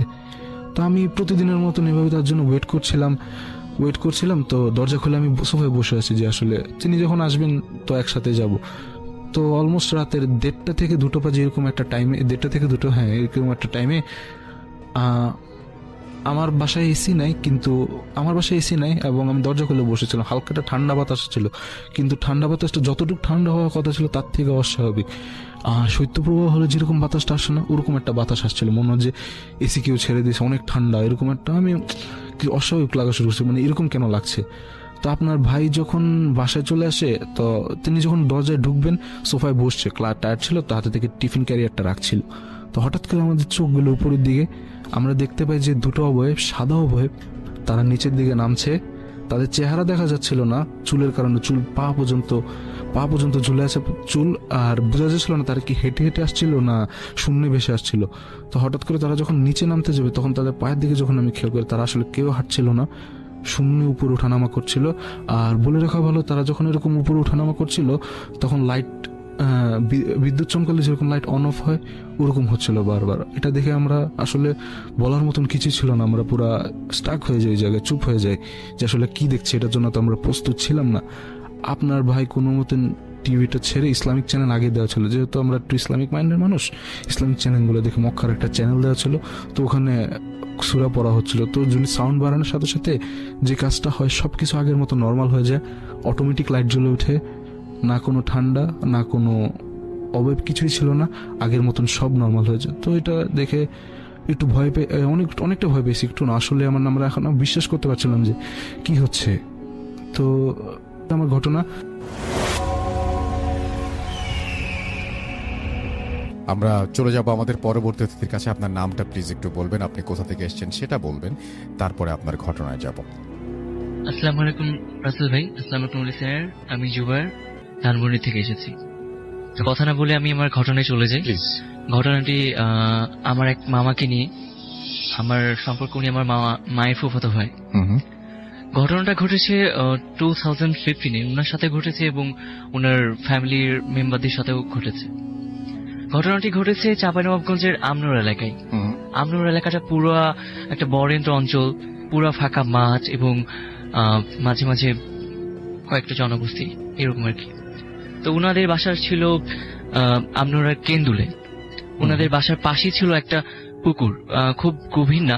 পুকুরের কথা বললাম কারণ ঘটনার অধিকাংশই কিন্তু পুকুরের সাথে সংশ্লিষ্ট। তো পুকুরটা খুব বেশি গভীর ছিল না, এবং পুকুরের চারপাশে অনেক গাছগাছালি ছিল, এবং পুকুরের সামনেই ছিল বিশাল একটা বট গাছ, এবং পুকুরের সামনেই ছিল আমার নানির বাসা। আচ্ছা। তো সে সময় ধান কাটার সিজন চলছিল, যেহেতু বরেন্দ্র অঞ্চল, সবাই গ্রামে একটু একটু জমি চাষ করে। তো ধান কাটার সিজন চলছিল, তো একটা নিয়ম কি, যারা ধান কাটা মারা করে, যারা কৃষাণ, তাদেরকে খাবার দিয়ে আসতে হয়, কৃষাণের বাড়ি থেকে খাবার দিয়ে আসতে হয়। তখন আমার নানি, যেহেতু ওনার হাজবেন্ড বাসায় ছিল না, বিদেশে থাকে, তো উনি বললেন আমার মামাকে যে যেহেতু দুপুর বেলা হয়ে গেছে, কৃষাণেরা ওয়েট করছে, তুমি যাও খাবারটা দিয়ে আসো। আচ্ছা। তো সে যথারীতি খাবার নিয়ে রওনা দেয়। খাবার নিয়ে রওনা দেওয়ার সাথে সাথে সে অনেক দূর চলে যায় এবং সে পুকুরের পাশ দিয়ে যেতে হবে, যেহেতু তার বাসার সামনে পুকুরের পাশ দিয়ে যেতে হবে। তো কিছু দূর যাওয়ার পর লক্ষ্য করে তার তার সামনে না, তার পেছনে একটা ছাগল। তো নর্মালি তিনি কিছু মনে করেন নাই, কারণ এরকম ছাগল হতেই পারে, বিকজ অনেক ছাগল থাকে পথ হারিয়ে মানুষের পিছু নাই, যেহেতু ওখানে গ্রামও আছে, সেরকম উনি কিছু মনেই করেন নাই। তো উনি চেষ্টা করেন ছাগলটিকে তাড়িয়ে দেবার। তো কোনোভাবেই উনি ছাগলটিকে তাড়াতে পারছিলেন না। উনি অনেক চিন্তিত হয়ে গেলেন যে কার ছাগলটা হতে পারে, ছাগলটা তো অন্য মানুষের হলে টেনশন করবে। তখন সে ছাগলটাকে একটা ঢিল ছুঁড়ে মারে আর কি। ঢিল মারে? হ্যাঁ, একটা ঢিল ছুঁড়ে মারে ছাগলটার দিকে, যাতে ছাগলটা চলে যায়। ঢিল ছুঁড়ার সাথে সাথে রাসেল ভাই, ভোর দুপুরবেলা, একদম দুপুরবেলা, আশেপাশে কোনো বাড়ি ছিল না, তো ঢিল ছোড়ার সাথে সাথে ছাগলটা কুকুর হয়ে যায়। এটা আপনি শিওর? একদম শিওর। আচ্ছা। যেহেতু তার সাথে ঘটেছে এবং আমি শুনেছি এবং তার থেকে শুনেছি, তার ফ্যামিলির কাছ থেকে শুনেছি। আচ্ছা। তো উনি প্রচন্ড ভয় পেয়ে যায়, যে উনি ওই খাবারটা ফেলে দিয়ে বাসে পালিয়ে আসে, দৌড়ে বাসে চলে আসে। তো নর্মালি উনি সেদিন ওনার ফ্যামিলির সাথে ঘটনাটি শেয়ার করে নাই। তো সেদিন রাতে সে শুয়ে আছে, রাত 1টা কি 2টা নাগাদ সে শুয়ে আছে। হঠাৎ তার ঘুম ভেঙে যায়। ঘুম ভেঙে যায় এ কারণে যে মনে হয় যে তার বুকে কিছু একটা ভর করে আছে, পাহাড় পরিমাণ, ভারী। আচ্ছা। চোখ খুলতে উনি দেখেন একটা অদ্ভুত প্রাণী তার বুকের উপর শুয়ে আছে এবং চোখ লাল লাল করে তার দিকে অবাক, তার দিকে হিংসাত্মক দৃষ্টিতে তার দিকে তাকিয়ে আছে। সে কথা বলতে পারছিল না, সে শুধু গুঙাচ্ছিল। তার গুঙানির আওয়াজ পেয়ে পাশের ঘরে নানি ছিল, নানি আসে। তো তাকে সে সময় সেন্সলেস অবস্থায় পাওয়া যায়। তো ওনার যখন জ্ঞান ফিরে, তখন ওনাকে বলা হয় যে তার সাথে কি হয়েছে, কেন সে গুঙাচ্ছিল এবং কেন তার হঠাৎ করে অজ্ঞান হয়ে গেল। তখন সেই ঘটনাটি তখন সে বলে যে আমার সাথে ওরকম ঘটেছিল, আমি খাবার দিতে গিয়েছিলাম, তখন এরকম ঘটনা ঘটেছিল, আর এখন এরকম আমার সাথে ওই প্রাণীটাই অদ্ভুত এক প্রাণী, ওটা হচ্ছে ছাগলের মতোই প্রায়, কিন্তু অদ্ভুত, অন্য রকমের আর কি, যেটা দিকে প্রচন্ড ভয় পেয়ে গেছিলেন উনি। তো পরবর্তীতে উনি একটু অ্যাবনর্মাল হয়ে যায়। তখন ওনার গায়ে জ্বর আসে, প্রচন্ড জ্বর। তখন ওনাকে একটা হুজুরের কাছে নিয়ে যাওয়া হয়। তো হুজুর বলে যে এটা কোনো নর্মাল ছাগল বা নর্মাল কোনো প্রাণী না, এটা একটা জিন ছিল যে ওই পুকুরে বাস করতো এবং তাকে ভালো লেগেছিল বলে তার পিছু ধাওয়া করেছিল এবং সে তাকে ছাড়বে না, তাকে তার অনেক ভালো লেগেছে। এবং তিনি সেটাও বলছেন যে ওনাকে ঢিল ছুঁড়ে মারায়, ওই ছাগলটিকে ঢিল ছুঁড়ে দেওয়ায় তার প্রচন্ড রাগ হয়েছে এবং সে তার ক্ষতি করবে, সে তাকে ছাড়বেন। তখন হুজুরকে বলা হয়, দেখুন আমার তো একটাই সন্তান, 6টা বোনের পর একটা মাত্র ছেলে, তো অনেক আদর ছিল, যার কারণে হুজুরকে অনেক আগতি মিনতি করে বলা হয় যে করে হোক এটা একটা সমাধান বের করেন। তখন হুজুর বলে যে ঠিক আছে, ওনাকে তাবিজ কবজ করানো হয় এবং তাবিজ কবজ করানোর পর ওনার সাথে সেরকম কোনো ঘটনা ঘটেনি, কিন্তু এখনো উনি ওই পুকুরের মাঝে বসে থাকে, অদ্ভুত ভাবে তাকে রাতের বেলা বসে থাকে। তো এই ঘটনা এখানেই শেষ হয়ে গেলে ভালো হতো, কিন্তু তার ফ্যামিলির সাথে ঘটে যায় নির্মম এক ঘটনা। একদিন আমার নানি, ওনার মা, এশারের আজান দিয়েছে, উজু করার জন্য ওই পুকুরে যায়। পুকুরে যাওয়া সেই সময় ছিল শীতকাল এবং ইভেন আমি স্টিল নাও সেই সময় ওনাদের বাসায় বেড়াতে গিয়েছিলাম। আমার আম্মু, আব্বু, আমার ছোট বোন সবাই মিলে গিয়েছিলাম বেড়াতে ওনাদের বাসায়। তো উনি উজু করছেন, উজু করতে করতে উনি হঠাৎ করে পুকুরের মধ্যে পড়ে যায়। এমন তো না যে পুকুরটা অনেক গভীর, পুকুরটা একদমই অগভীর, পুকুরে কেউ ডুবে যাবে এরকম গভীর না। তো উনি পুকুরের মধ্যে পড়ে যায়। সেই সময় ছিল শীতকাল, কিছুতেই উনি পুকুর থেকে উঠতে পারছিলেন না। উনি অনেক চেষ্টা করছিলেন কিন্তু পুকুর থেকে উঠতে পারছিলেন না। পরে ওনাকে উদ্ধার করা হয় এবং ওনাকে জিজ্ঞাসা করা হয় যে আপনি হঠাৎ করে উজু করতে করতে পুকুরে পড়ে গেলেন কেন? তো উনি বললেন যে কে যেন মনে হলো যে কে যেন আমাকে পিছন থেকে একটা ধাক্কা দিল, কিন্তু তাকে কে ধাক্কা দিবে, তার পিছনে তো কেউ ছিল না। তো তারপরে তার সাথে আর কোনো ঘটনা ঘটেনি, কিন্তু তার কিছুদিন পরে তার সেজো মেয়ে ওনার বাসায় বেড়াতে আসে। ওনার বাসায় যখন বেড়াতে আসি, ওনার একটা সন্তান আছে 10 বছরের। তো ওনাকে হঠাৎ করে খুঁজে পাওয়া, ওই ছেলেটা মানে ওর যে ছেলেটা মানে আমার নানির নাতি যে, আচ্ছা, ওকে খুঁজে পাওয়া যাচ্ছে না। অনেক খোঁজাখুঁজির পর ওনাকে খুঁজে পাওয়া যাচ্ছে না। তখন একজন দেখে যে ওই পুকুরে তার লাশ ভাসছে। আচ্ছা, এবং আপনি বলছিলেন যে পুকুরটা অগভীর ছিল। হ্যাঁ, এবং সেখানে ডুবে যাওয়া কোনো মতে কারো সম্ভব না, একটা ছোট বাচ্চা ওখানে ডুবে যাবে না, কারণ পুকুরটা অগভীর ছিল। মানে তার মানে শুকনা পুকুর ছিল, মানে শুকনা পানি পুকুর অল্প ছিল। হ্যাঁ, যেহেতু এবং- শীতকাল সেহেতু পানি অল্প ছিল। হ্যাঁ, এবং সেটাতে কি পরে হচ্ছে খোঁজ খবর নিয়ে জানা গেছে যেটা অস্বাভাবিক মৃত্যু। হ্যাঁ, এটা পরে জানা, এবং প্রত্যেক বছরই কিন্তু সেখানে কেউ না কেউ মারা যায়। ওই পুকুরটাতে ওই কেউ না পুকুরটাতে কেউ, ডুবে কেউ না কেউ, গ্রামের কেউ না কেউ মারা যায়। অথচ পুকুরটা অগভীর। অথচ পুকুরটা অগভীর।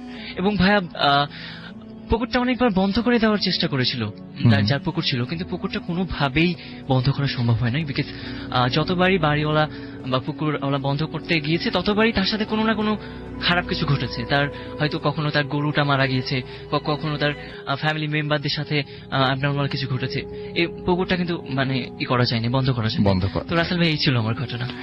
কষ্ট করে একটা ঘটনা পাঠিয়েছেন আমাদের, আমি তার ঘটনা শোনাতে চাই আপনাদেরকে। ইয়েস, এটা একটা অডিও ক্লিপ। আমাদের প্রতিটি এপিসোডে ইমেল যেমন থাকে, খুব সঙ্গত কারণেই কিছু অডিও ক্লিপও আমাদের রাখতে হয় বা রাখি। আমার কাছে অডিও ক্লিপ ভালো লাগে, এ কারণেই ভালো লাগে যার ঘটনা তিনি তার মতো করে উপস্থাপন করছেন। ঠিক একইভাবে ইমেইলে যেমন যিনি যার ঘটনা সেভাবে লিখে পাঠান, অডিও ক্লিপ অনেকটা সেরকম। আমি চাই যারা ঘটনা লিখতে পছন্দ করেন না, বলতে পছন্দ করেন, তাদেরও অংশগ্রহণটা খুবই জরুরি, না হলে অনেক ঘটনাই হারিয়ে যাবে। কথা না বাড়িয়ে আমরা চলে যাব একটা অডিও ক্লিপে। চলুন শুনে আসি।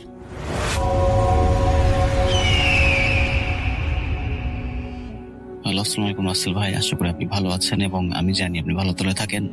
আমি সমর বলছিলাম, আমার বাসা রাজশাহীর নাটোরের লালপুর। তো আমি আজকে একটা ঘটনা শেয়ার করব, যেটা হচ্ছে অনেকদিন আগের ঘটনা। সেটা প্রায় আমার মনে হয় সেটা হচ্ছে 1960 সালের ঘটনা, কারণ এই ঘটনাটি ঘটেছিল আমার নানার আব্বুর সাথে। তো তার নাম হলো খটু হাজি। তো তিনি আসলে সেই আগের যুগের মানুষ ছিল। তিনি অনেক পরেজগার মানুষ ছিল এবং তার অনেক জমি জমা ছিল, প্রায় আসলে বিঘা বিঘা জমি, জাস্ট এক দাগে প্রায় 20-30 বিঘা জমি, 40 বিঘা জমি এরকম ছিল। তো তিনি আসলে জমিতে কাজ করতেন। তার যে কামলাগুলা খাটতো তাদের সাথে আসলে দেখাশোনা করতেন যে তারা ঠিকঠাক মতো কাজ করতেছে কিনা। তো একদিন আসলে কাজ করতে করতে তারপরে অনেক রাত হয়ে যায়। তো গ্রাম্য এলাকাতে আসলে সেই 1960 সালের ঘটনা, তখন তো আসলে সেভাবে তো গ্রামগঞ্জে এরকম লাইট সংযোগ ছিল না, গ্রাম্য এলাকা ছিল, প্রায় জঙ্গল ছিল চারিদিকে। তো কাজ শেষ করতে করতে অনেক রাত হয়ে যায় এবং কামলাগুলা বলতেছিল যে আজকে আর কাজ না করে, আজকে অনেক রাত হয়ে গেছে, তো আপনি যে ফসলগুলা হয়েছে এগুলা বস্তা উঠাই দিল। তার একটা ঘোড়া ছিল, ঘোড়ার পিঠে উঠাই দিল বস্তা 2-3টা। তো উঠাই দেওয়ার পরে উনি এক হাতে ঘোড়ার যে ইয়াটা ছিল, ওই ঘোড়ার যে লাগামের যে দড়িটা ছিল, তো দড়িটা ধরে ঘোড়াকে টানতে টানতে আর কি বাড়ির দিকে যাচ্ছিল, ঘোড়াকে ধরে আর কি দড়িটা ধরে।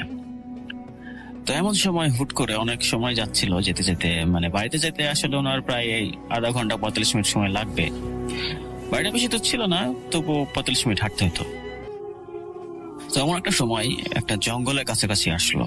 জঙ্গলের কাছাকাছি আসার পরে উনি যেটা দেখার পরে ওনার তো গায়ে তো কাঁটা দিয়ে উঠছে যে কি হচ্ছে এটা। জঙ্গলের ভিতরে দেখতেছে যে অনেক আলোকসজ্জা, অনেক মানুষ, একটা বিয়ে হচ্ছে। তো বিয়ে হচ্ছে এমন সময় হুট করে দুজন পিশাচরূপী ভয়ঙ্কর চেহারা আসলে ছিল না, তারা আসলে ভয়ঙ্কর চেহারাতে আসছিল না। দেখতে আসলে মধ্যবয়স্ক একজন লোক, অনেক লম্বা, প্রায় 7-8 ফিট হবে। তো সে এসে বলছে যে, কিরে কই যাস, খানা খাবি? খানা আয়, তোর কাছে খানা খাওয়াই। নানার আব্বু আসলে অনেক সাহসী ছিল, তো তিনি বলছে না, আমি এরকম খানা টানা খেতে চাই না, আমাকে ছেড়ে দেন, আমার রাস্তা আমি যাই। ওই লোকটা বলে যে তুই তো একটা সাচ্চা দিল আছিস, মানে তুই তো একটা ভালো মনের মানুষ। তোকে তো অনেকদিন ধরে দেখি তুই এই রাস্তা দিয়ে যাওয়া আসা করিস, কখনো তোকে ডাকি নাই। তো ভাবলাম যে তুই একটা ভালো মানুষ, তোকে একটা আজকের যে আমার ছেলের বিয়ে হচ্ছে, ছেলের বিয়েতে তোকে দাওয়াত দিই কিংবা দাওয়াত করে খাওয়াই।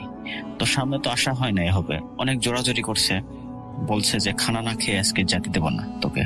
তারা তাকে ধরে টেনাস্ট্রা করে নিয়ে গেল, নিয়ে গিয়ে দেখছে যে কি সেই বিয়ে, মানে মুখ দিয়ে আগুন বের করছে, মানে এরকম অনেক অন্যরকম বিষয়। তিনি আসলে অনেক সাহসী ছিলেন বলে তিনি আসলে তার নার্ভকে সে পর্যন্ত ধরে রেখেছিলেন, জ্ঞান হারান নাই। তো কলাপাতা করে আসলে অনেক খাবার নিয়ে আসলো। এমন কোনো খাবার নাই যেখানে ছিল না, ইন্ডিয়ার হায়দ্রাবাদি বিরিয়ানি, তারপরে অনেক অন্যরকম খাবার। তো এরকম অনেক মানে খাবার, তো ওগুলো তো খাওয়া শেষ করতে পারছিল না। আসলে যতটুকু পারছে খাইছে।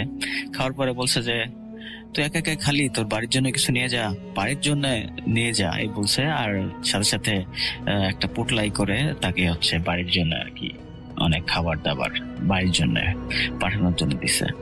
তো তাকে দিল, দেওয়ার পরে সে আর কি ঘোড়ার ইয়াতে খাবারটা রাখার পরে জিনগুলার থেকে বিদায় নিয়ে যাওয়ার পথে বলছে যে সামনের রাস্তা তো খারাপ আছে, তোকে একটু আগাই দিয়ে যায়।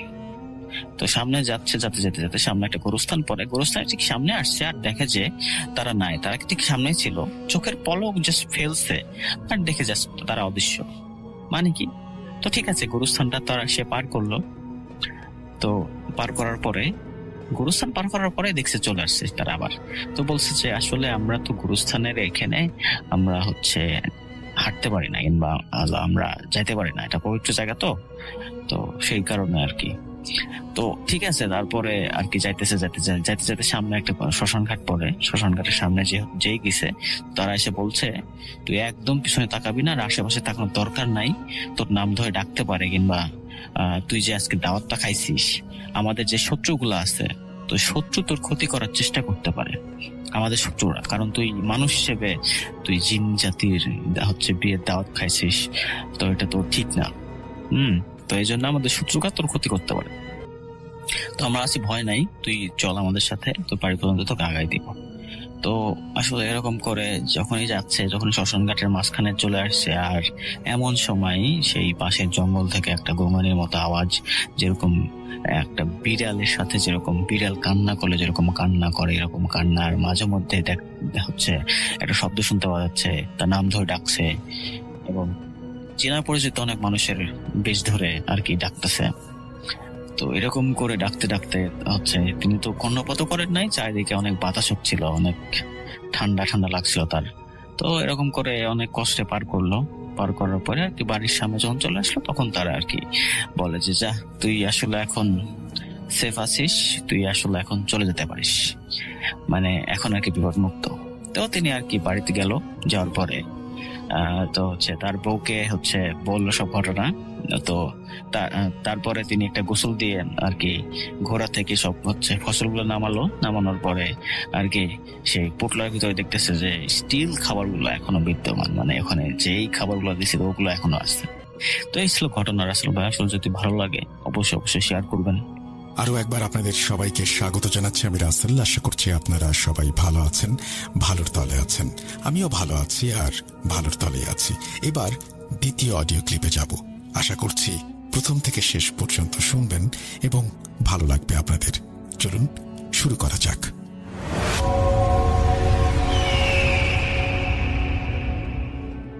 হ্যালো রাসেল ভাই, আসসালামু আলাইকুম। আশা করি আপনি ভালো আছেন আর ভালোর তলে আছেন। আমার নাম রিপন, আমি আদিতমারি লালমিনহাট থেকে বলতেছি। আজকে যে ঘটনাটা আমি আপনাকে শেয়ার করব, এই ঘটনাটা আমাকে শেয়ার করেছেন বা আমাকে পাঠিয়েছেন, তার নাম সজীব। তার বাড়ি রংপুরে তারাগঞ্জ এলাকায়। তো সজীব যে ঘটনাটা আমার কাছে শেয়ার করেছে, এই ঘটনাটা নাকি আজ থেকে 20 বছর আগের একটা ঘটনাটা ঘটেছিল তার দাদির সাথে। রাসেল ভাই, আমি চেষ্টা করব সজীবের মতো করে ঘটনাটা আপনাকে শেয়ার করার। আজ থেকে 20 বছর আগের কথা। সজীবের দাদি সেই সময় নববিবাহিত একজন বধূ। তো ঘটনাটা সেই সময়কার। তো সজীবের দাদির বাপের বাড়ি ছিল তিস্তা নদীর অববাহিকায় এক দুর্গম গ্রামের। তো বর্ষাকাল শেষ হয়ে কেবল পানি নামতে শুরু করেছে। তো বিলের পানি কমলে মাছ ধরার ধুম পড়ে যায়। বিশেষ করে তিস্তার আশেপাশে যারা আছেন তারা এই অনুভূতিটা খুবই উৎসাহের সাথে তারা মাছ ধরে। তো গ্রামের মানুষ তখন রাত বিরাত এক করে বিলে জাল ফেলে এবং মাছ ধরে। কিন্তু সজীবের দাদির গ্রামের উত্তর দিকে কালিদার বিল নামে একটা জায়গা আছে, যেখানে গ্রামের কেউ একা মাছ ধরতে যেত না।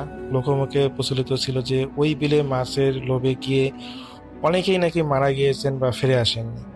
সেই বিলটা এতটাই ভয়ানক। তো বিশেষ করে অমাবস্যার রাতে আসলে মানুষ তো জানেই না। নর্মালি দিনের বেলা দুই একজন মানুষ যারা অনেক সাহসী তারা যান, কিন্তু রাতের বেলা তারা যান না। তো ঘটনার দিন সেদিন ছিল অমাবস্যা রাত। সজীবের দাদির ছোট ভাই অর্থাৎ সজীবের ছোট দাদাবাবু জেদ ধরলেন তিনি ওই বিলে মাছ ধরতে যাবেন। আর তিনি প্রচন্ড পরিমাণ সাহসীও ছিলেন। মানে এগুলো ভূত বা জিন এই ধরনের কোনো কিছুই তিনি বিশ্বাস করেন না।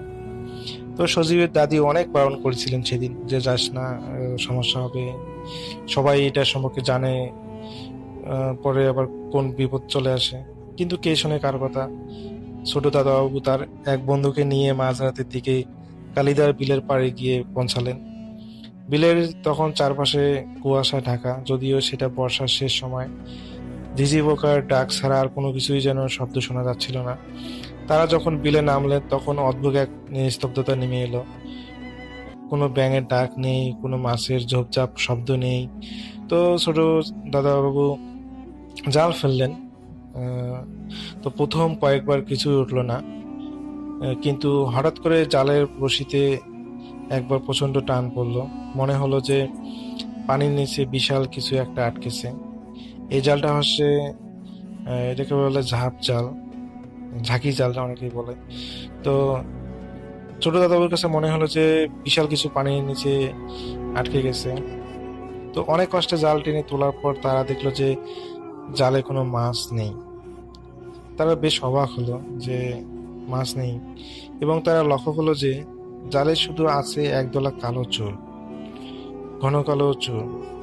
তো ছোট দাদাবাবুর বন্ধু ভয়ে এটা দেখে কুকড়ে গেল যে এটা তো খুবই একটা খারাপ জিনিস, যে মাছের বোতল বা অন্য কিছুর বোতলে চুল কেন আসলো, এখানে চুল থাকার কথা না। কিন্তু ছোট দাদাবাবু ভাবলেন যে হয়তো কোনো লাশের অংশ হবে, বা কোনো লাশ হয়তো বা এখানে মারা গিয়েছিল, তাদের চুলের অংশ হতে পারে, বা কোথা থেকে হয়তো ভেসে আসতে পারে। তো তিনি ভয় পেলেন না, তার বন্ধু ভয় পেল, তিনি ভয় পেলেন না। তো তারা দুজনে জাল পরিষ্কার করে আবার জাল ফেললেন। এবার যখন তারা জাল তুললো দেখলেন জালের ভিতরে একটা বড় আইড় মাছ লাফাচ্ছে। তো অদ্ভুত ব্যাপার হলো মাছটার চোখগুলো ছিল মানুষের চোখের মতো লাল এবং স্থির। তো তারা মাছটা ব্যাগে ভরে তো সে খুশি হলো, এবং যেহেতু মাছটা অনেক বড় ছিল আর জায়গাটাও তারা জানে যে এটা নিরাপদ জায়গা না, আর এখানে থাকা নিরাপদ না, তো তারা ভাবলেন যে এবার তারা বাসা ফিরে যাওয়া উচিত। তো যখনই তারা বাসা ফিরে যাওয়ার জন্য মনস্থির করলো, ঠিক তখনই বিলের মাঝখান থেকে একটা শব্দ ভেসে এলো, কেউ একজন পানির উপর দিয়ে হেঁটে আসার শব্দ। তো ছোট দাদাবাবু টর্চ লাইট মারলেন, কিন্তু টর্চের আলো যেন কালো অন্ধকারে শুষে নিল, কিছুই দেখা যাচ্ছে না। তো কুয়াশা ভেদ করে তারা দেখতে পেলেন যে দূরে একটা অবয়ব দাঁড়িয়ে আছে, অবয়বের মতো কিছু একটা দাঁড়িয়ে আছে। সেটা দেখতে অনেকটা লম্বা শরীর, কিন্তু তার কোনো মাথা নেই, এরকম একটা অবয়ব দেখা যাচ্ছে। তো তারা কিছুক্ষণ পর তারা কৌতূহলবশত সেখানে দাঁড়িয়ে থাকলেন এবং দেখার চেষ্টা করলেন যে কি মানে এই অবয়বটা আসলেই অবয়ব নাকি অন্য কিছু। কিন্তু তারা বেশ অবাক হলেন যে তারা দেখলেন যে সেই অবয়বটা ধীরে ধীরে তাদের দিকে এগিয়ে আসতেছে। তো এটা দেখে তো তারা প্রচন্ড পরিমাণ ভয় পেলেন দুজনেই, এবং তারা ভয় পেয়ে দৌড়ানো শুরু করলেন। তো দৌড়াতে দৌড়াতে তারা যখন গ্রামের সীমানায় পৌঁছালেন দেখলেন যে পিছনে কেউ নেই। তো এটা দেখে তারা হাঁপ ছেড়ে বাঁচলেন। তো ছোট দাদাবাবু মাছের ব্যাগটা খুললেন, কিন্তু ব্যাগ খুলতেই তাদের কলিজা শুকিয়ে গেল। ব্যাগের ভিতর কোনো মাছ নেই, ব্যাগের ভিতর আছে শুধু পচা মাংসের দুর্গন্ধযুক্ত একটা হাত, এটা মানুষের হাত। যে হাতের নখগুলো অস্বাভাবিক লম্বা এবং কালো। তো এটা দেখে তো তারা খুবই ভয় পেল যে এটা কিভাবে সম্ভব। তারা তো ব্যাগের মধ্যে শুধু মাছের রেখেছিল, মাছের জায়গায় একটা মানুষের দুর্গন্ধযুক্ত পচা হাত কিভাবে আসে। তারা অনেক ভয় পেল এবং অবাক হয়ে গেল। তো তারা ভয় পেয়ে আর মাছ ধরতে গেল না, এবং তারা যেহেতু গ্রামের কাছেই চলে এসেছে, তো তারপরে তারা দুজনে বাসায় চলে আসলো। তো বাড়ি ফেরার পর ছোট দাদাবাবুর প্রচন্ড পরিমাণ জ্বর এলো। তো জ্বরের ফলে তিনি শুধু মানে উল্টাপাল্টা বলতেন যে মাছটা ফেরত দিয়ে আয়, ও আসতেছে, মানে উল্টাপাল্টা কথা বলা শুরু করছে। তো সজীবের দাদি তখন শিওরে শিওরে বসে থাকতেন। তো গভীর রাতে হঠাৎ বাড়ির উঠানে কারো ভেজা পায়ের শব্দ পাওয়া গেল। ঠক ঠক করে কেউ জানালার কাছে টোকা দিতে শুরু করলো।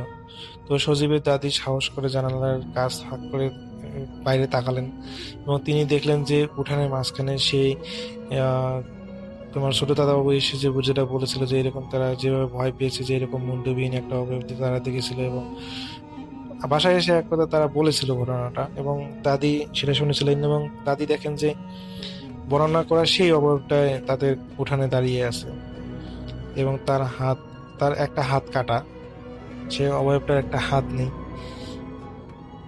এবং অন্য হাত দিয়ে সে ধীরে ধীরে এগোচ্ছে। তো দাদি বুঝতে পারলেন যে ওই পচা হাতটাই মনে হয় সে নিতে এসেছে। তো তিনি ভয়ে ভয়ে সেই ব্যাগটা জানালা দিয়ে বাইরে ছুঁড়ে ফেললেন। তো সাথে সাথে একটা বিকট অট্টহাসি শোনা গেল, যা পুরো গ্রামকে মনে হয় যে কাঁপিয়ে দিল। তো পরের দিন সকালে দেখা গেল যে উঠানে কোনো ব্যাগ নেই, কোনো হাত নেই, শুধু সারা উঠান জুড়ে পড়ে আছে অসংখ্য মরা মাছের আঁশ আর সেই লম্বা কালো চুল। তো আজও সজীবের দাদি সেই রাতের কথা বলে শিউরে ওঠেন। তিনি জানান যে সেদিন তিনি এত পরিমাণ ভয় পেয়েছেন সেই অবয়বটাকে দেখে।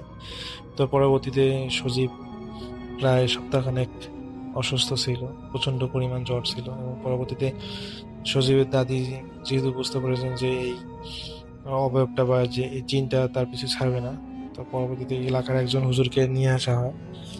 তিনি নাম করা হুজুর, সঙ্গত কারণে তার নামটা বলা যাচ্ছে না, কারণ ওই এলাকায় সবাই তাকে চেনেন।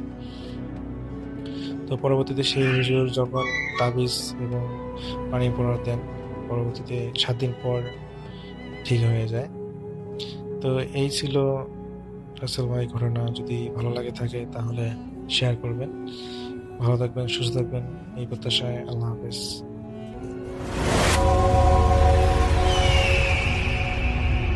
আফনান ভাই সেকেন্ড ঘটনার জন্য অনেকে অপেক্ষা করছেন। এখন যে ঘটনাটি প্লে করব সেটি হচ্ছে আফনান ভাইয়ের সাথে, মানে আফনান ভাইয়ের শেয়ার করা একটি ঘটনা। আশা করছি যে এই ঘটনাটি আপনাদের ভালো লাগবে। তো আমি প্লে করব সেই ঘটনাটি, এবং আশা করছি যে এই ঘটনাটিও আপনাদের ভালো লাগবে। চলুন শুনে আসি। এখন যে ঘটনাটি আপনাদের সাথে শেয়ার করতে যাচ্ছি, এই ঘটনাটি আমাদেরকে যিনি দিয়েছেন, পুরো নাম রাহুল ইসলাম মেঘ। ওনার বাসা যশোর জেলার শার্শা উপজেলার নিজামপুর ইউনিয়নের শ্রীকোনা গ্রামে। উনি বর্তমানে মালয়েশিয়াতে রয়েছেন, একজন রেমিটেন্স যোদ্ধা ভাই হিসাবে জীবনযাপন করছেন। মালয়েশিয়াতে 9 বছর উনি অবস্থান করছেন। এই 9 বছরের মধ্যে বহু দেশের বহু মানুষের সাথে পরিচয় হয়েছে। আর বাংলাদেশের এক ভাই যার নাম হচ্ছে মাসুদ, যাকে উনি চাচা বলে সম্বোধন করেন। আর এই মাসুদ চাচার বাড়ি এই যে শ্রীকোনা গ্রাম, এই গ্রামের পরের গ্রামেই। মাসুদ চাচা অন্যান্য ব্যক্তিদের মতো না, উনি বেশ ভার বুদ্ধি সম্পন্ন একজন ব্যক্তি, বয়সও মোটামুটি হয়েছে, মধ্যবয়স্ক একজন ভদ্রলোক। উনি বেশ গাম্ভীর্যতা পছন্দ করেন, কথা কম বলেন। উনি এর আগেও একবার মালয়েশিয়াতে এসেছিলেন, এর কিছুদিন পর নাকি আবার চলে যান। 2022 সালের শেষের দিকে আবার মালয়েশিয়াতে এসেছেন। আসলে সাধারণত যারা বিদেশে যায় মোটামুটি বেশ ইয়াং বয়সে সবাই যাওয়ার চেষ্টা করে, কারণ বিদেশের কাজগুলো বেশ কঠিন হয়, সেখানে খাপ খাইয়ে নেওয়ার একটা ব্যাপার স্যাপার থাকে। এই জন্য খুব বেশি বয়স হয়ে গেলে বা মধ্যবয়স্ক হয়ে গেলে মানুষ কেউ বিদেশ যেতে চায় না। তবে মাসুদ চাচার বিষয়টা ভিন্ন। মাসুদ চাচা গাম্ভীর্যতা পছন্দ করলেও হাসি ঠাট্টা মাঝে মাঝে উনি করেন। কেউ আবার তাকে আঙ্কেল, কেউ আবার দাদাও বলে, মজা করেই বলে আর কি। তো মাসুদ চাচাকে এই মেঘ ভাই উনিও চাচা বলে সম্বোধন করতেন। আর মাসুদ চাচার পাশে কেউ নাকি রাতে ঘুমাতে চাইতো না। যারাই এক রাত ঘুমিয়েছে পরের দিন তার পাশে কেউ ঘুমাতে চাইতো না। দুটো দুটো করে রুম থাকে, তো এক রুমে দুজন করে থাকার ব্যবস্থা থাকে। তো মাসুদ চাচা রাতের বেলা নাকি কার সাথে ঘুমের মধ্যে বিড়বিড় করে কথা বলে। কথাগুলো সঠিকভাবে বোঝা না গেলেও মাসুদ চাচা কাকে যেন কিছু বলতেন যে কি চাস, সবই তো নিয়েছিস, তোরা আমার থেকে চলে যা, দয়া করে মাফ কর আমাকে। এভাবেই উনি রাত পার করতেন। আর পাশে যিনি ঘুমাতেন আর একটা বেডে, এই সমস্ত কথা শুনে সেও ভয় পেত, যার কারণে মাসুদ চাচাকে কেউ আসলে তার রুমে নিতে বা ওনার সাথে ওনার ওই রুমে অন্য বেডে ঘুমাতে কেউ স্বাচ্ছন্দ্য বোধ করতো না। এই যে মেঘ ভাই, ওনার যে বস, ওই বসের আন্ডারে 7 জনের মতো ওনারা কাজ করেন। তো 2 জন আলাদা আলাদা করে রুমে রাখা হতো। তো মেঘ ভাইয়ের পাশে যে লোক ঘুমাতেন উনি আবার 4 মাসের ছুটিতে দেশে গিয়েছেন। এখন উনি রুমে একা, মানে মেঘ ভাই রুমে একা।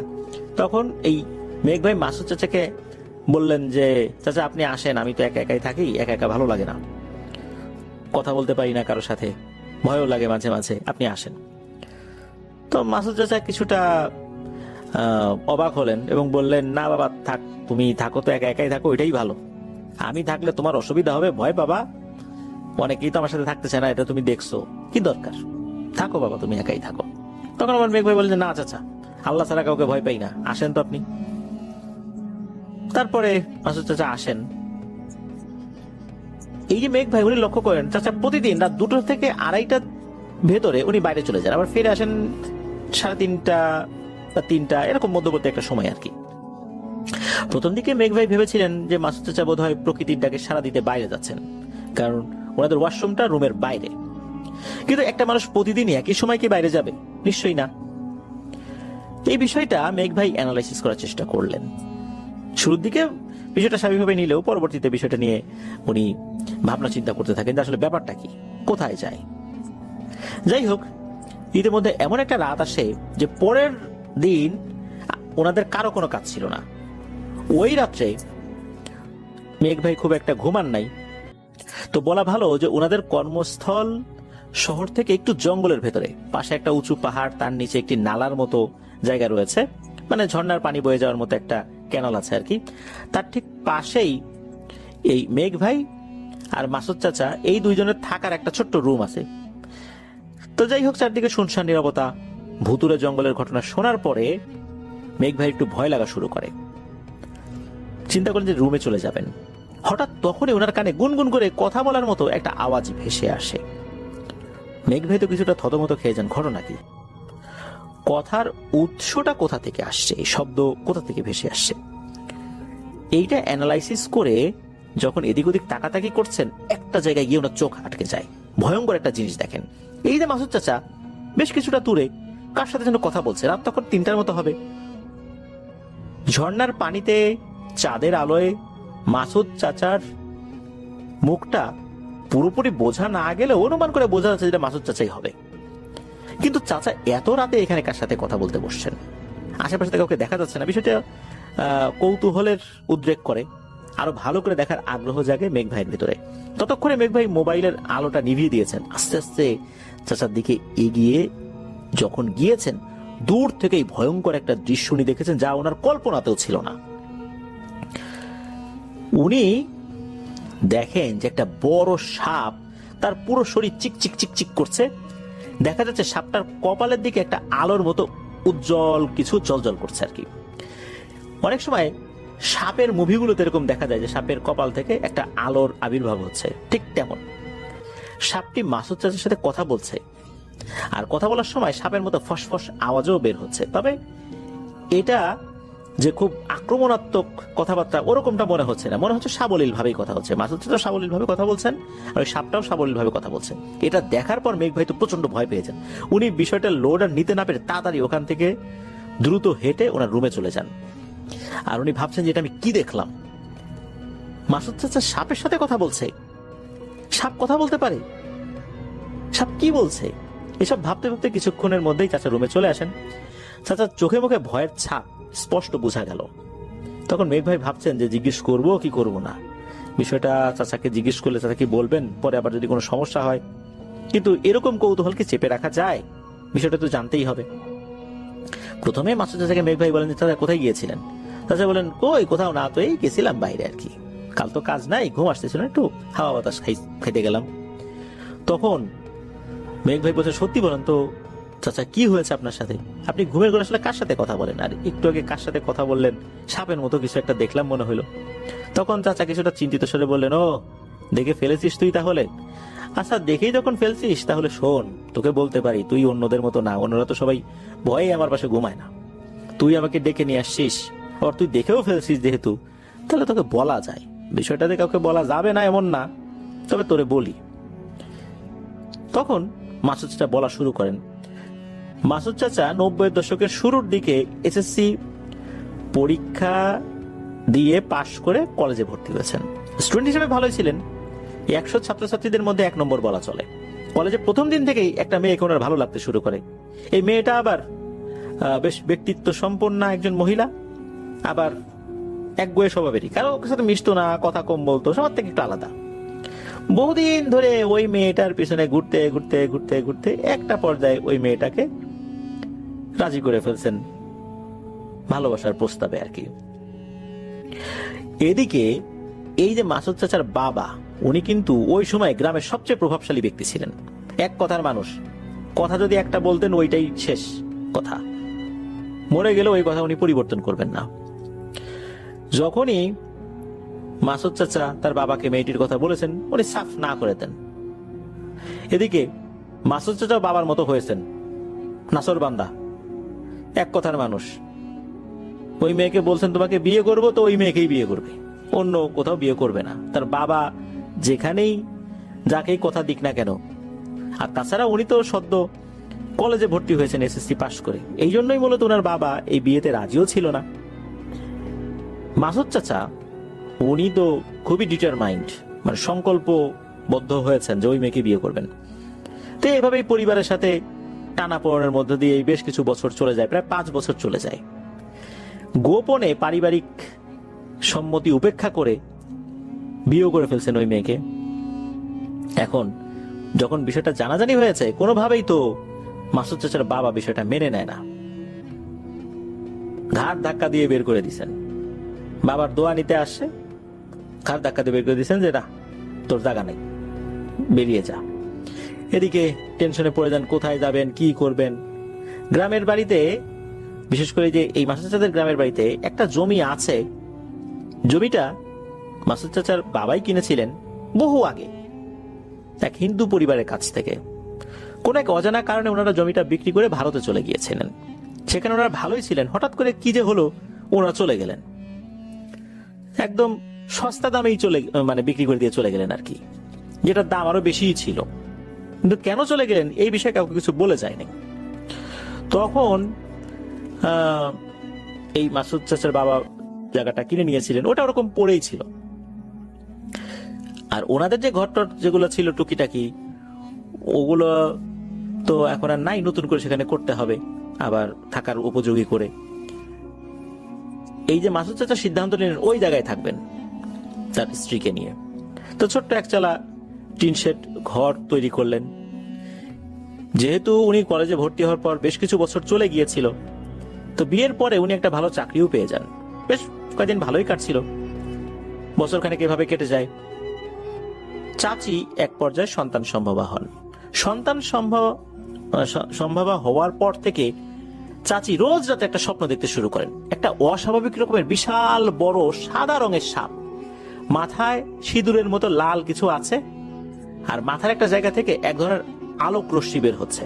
সাপটা স্বপ্নের মধ্যে রোজ এসে ওনার স্ত্রীকে বলে যে অনেক ধন সম্পদ দেব তোদের, তার বিনিময়ে আমাকে একটা ডাব অথবা একটা নারকেল কিংবা 2টো সুপারি দিতে হবে। এদিকে মাসুদ চাচার স্ত্রী স্বপ্নের আগামাথা কিছুই বুঝে ওঠে না।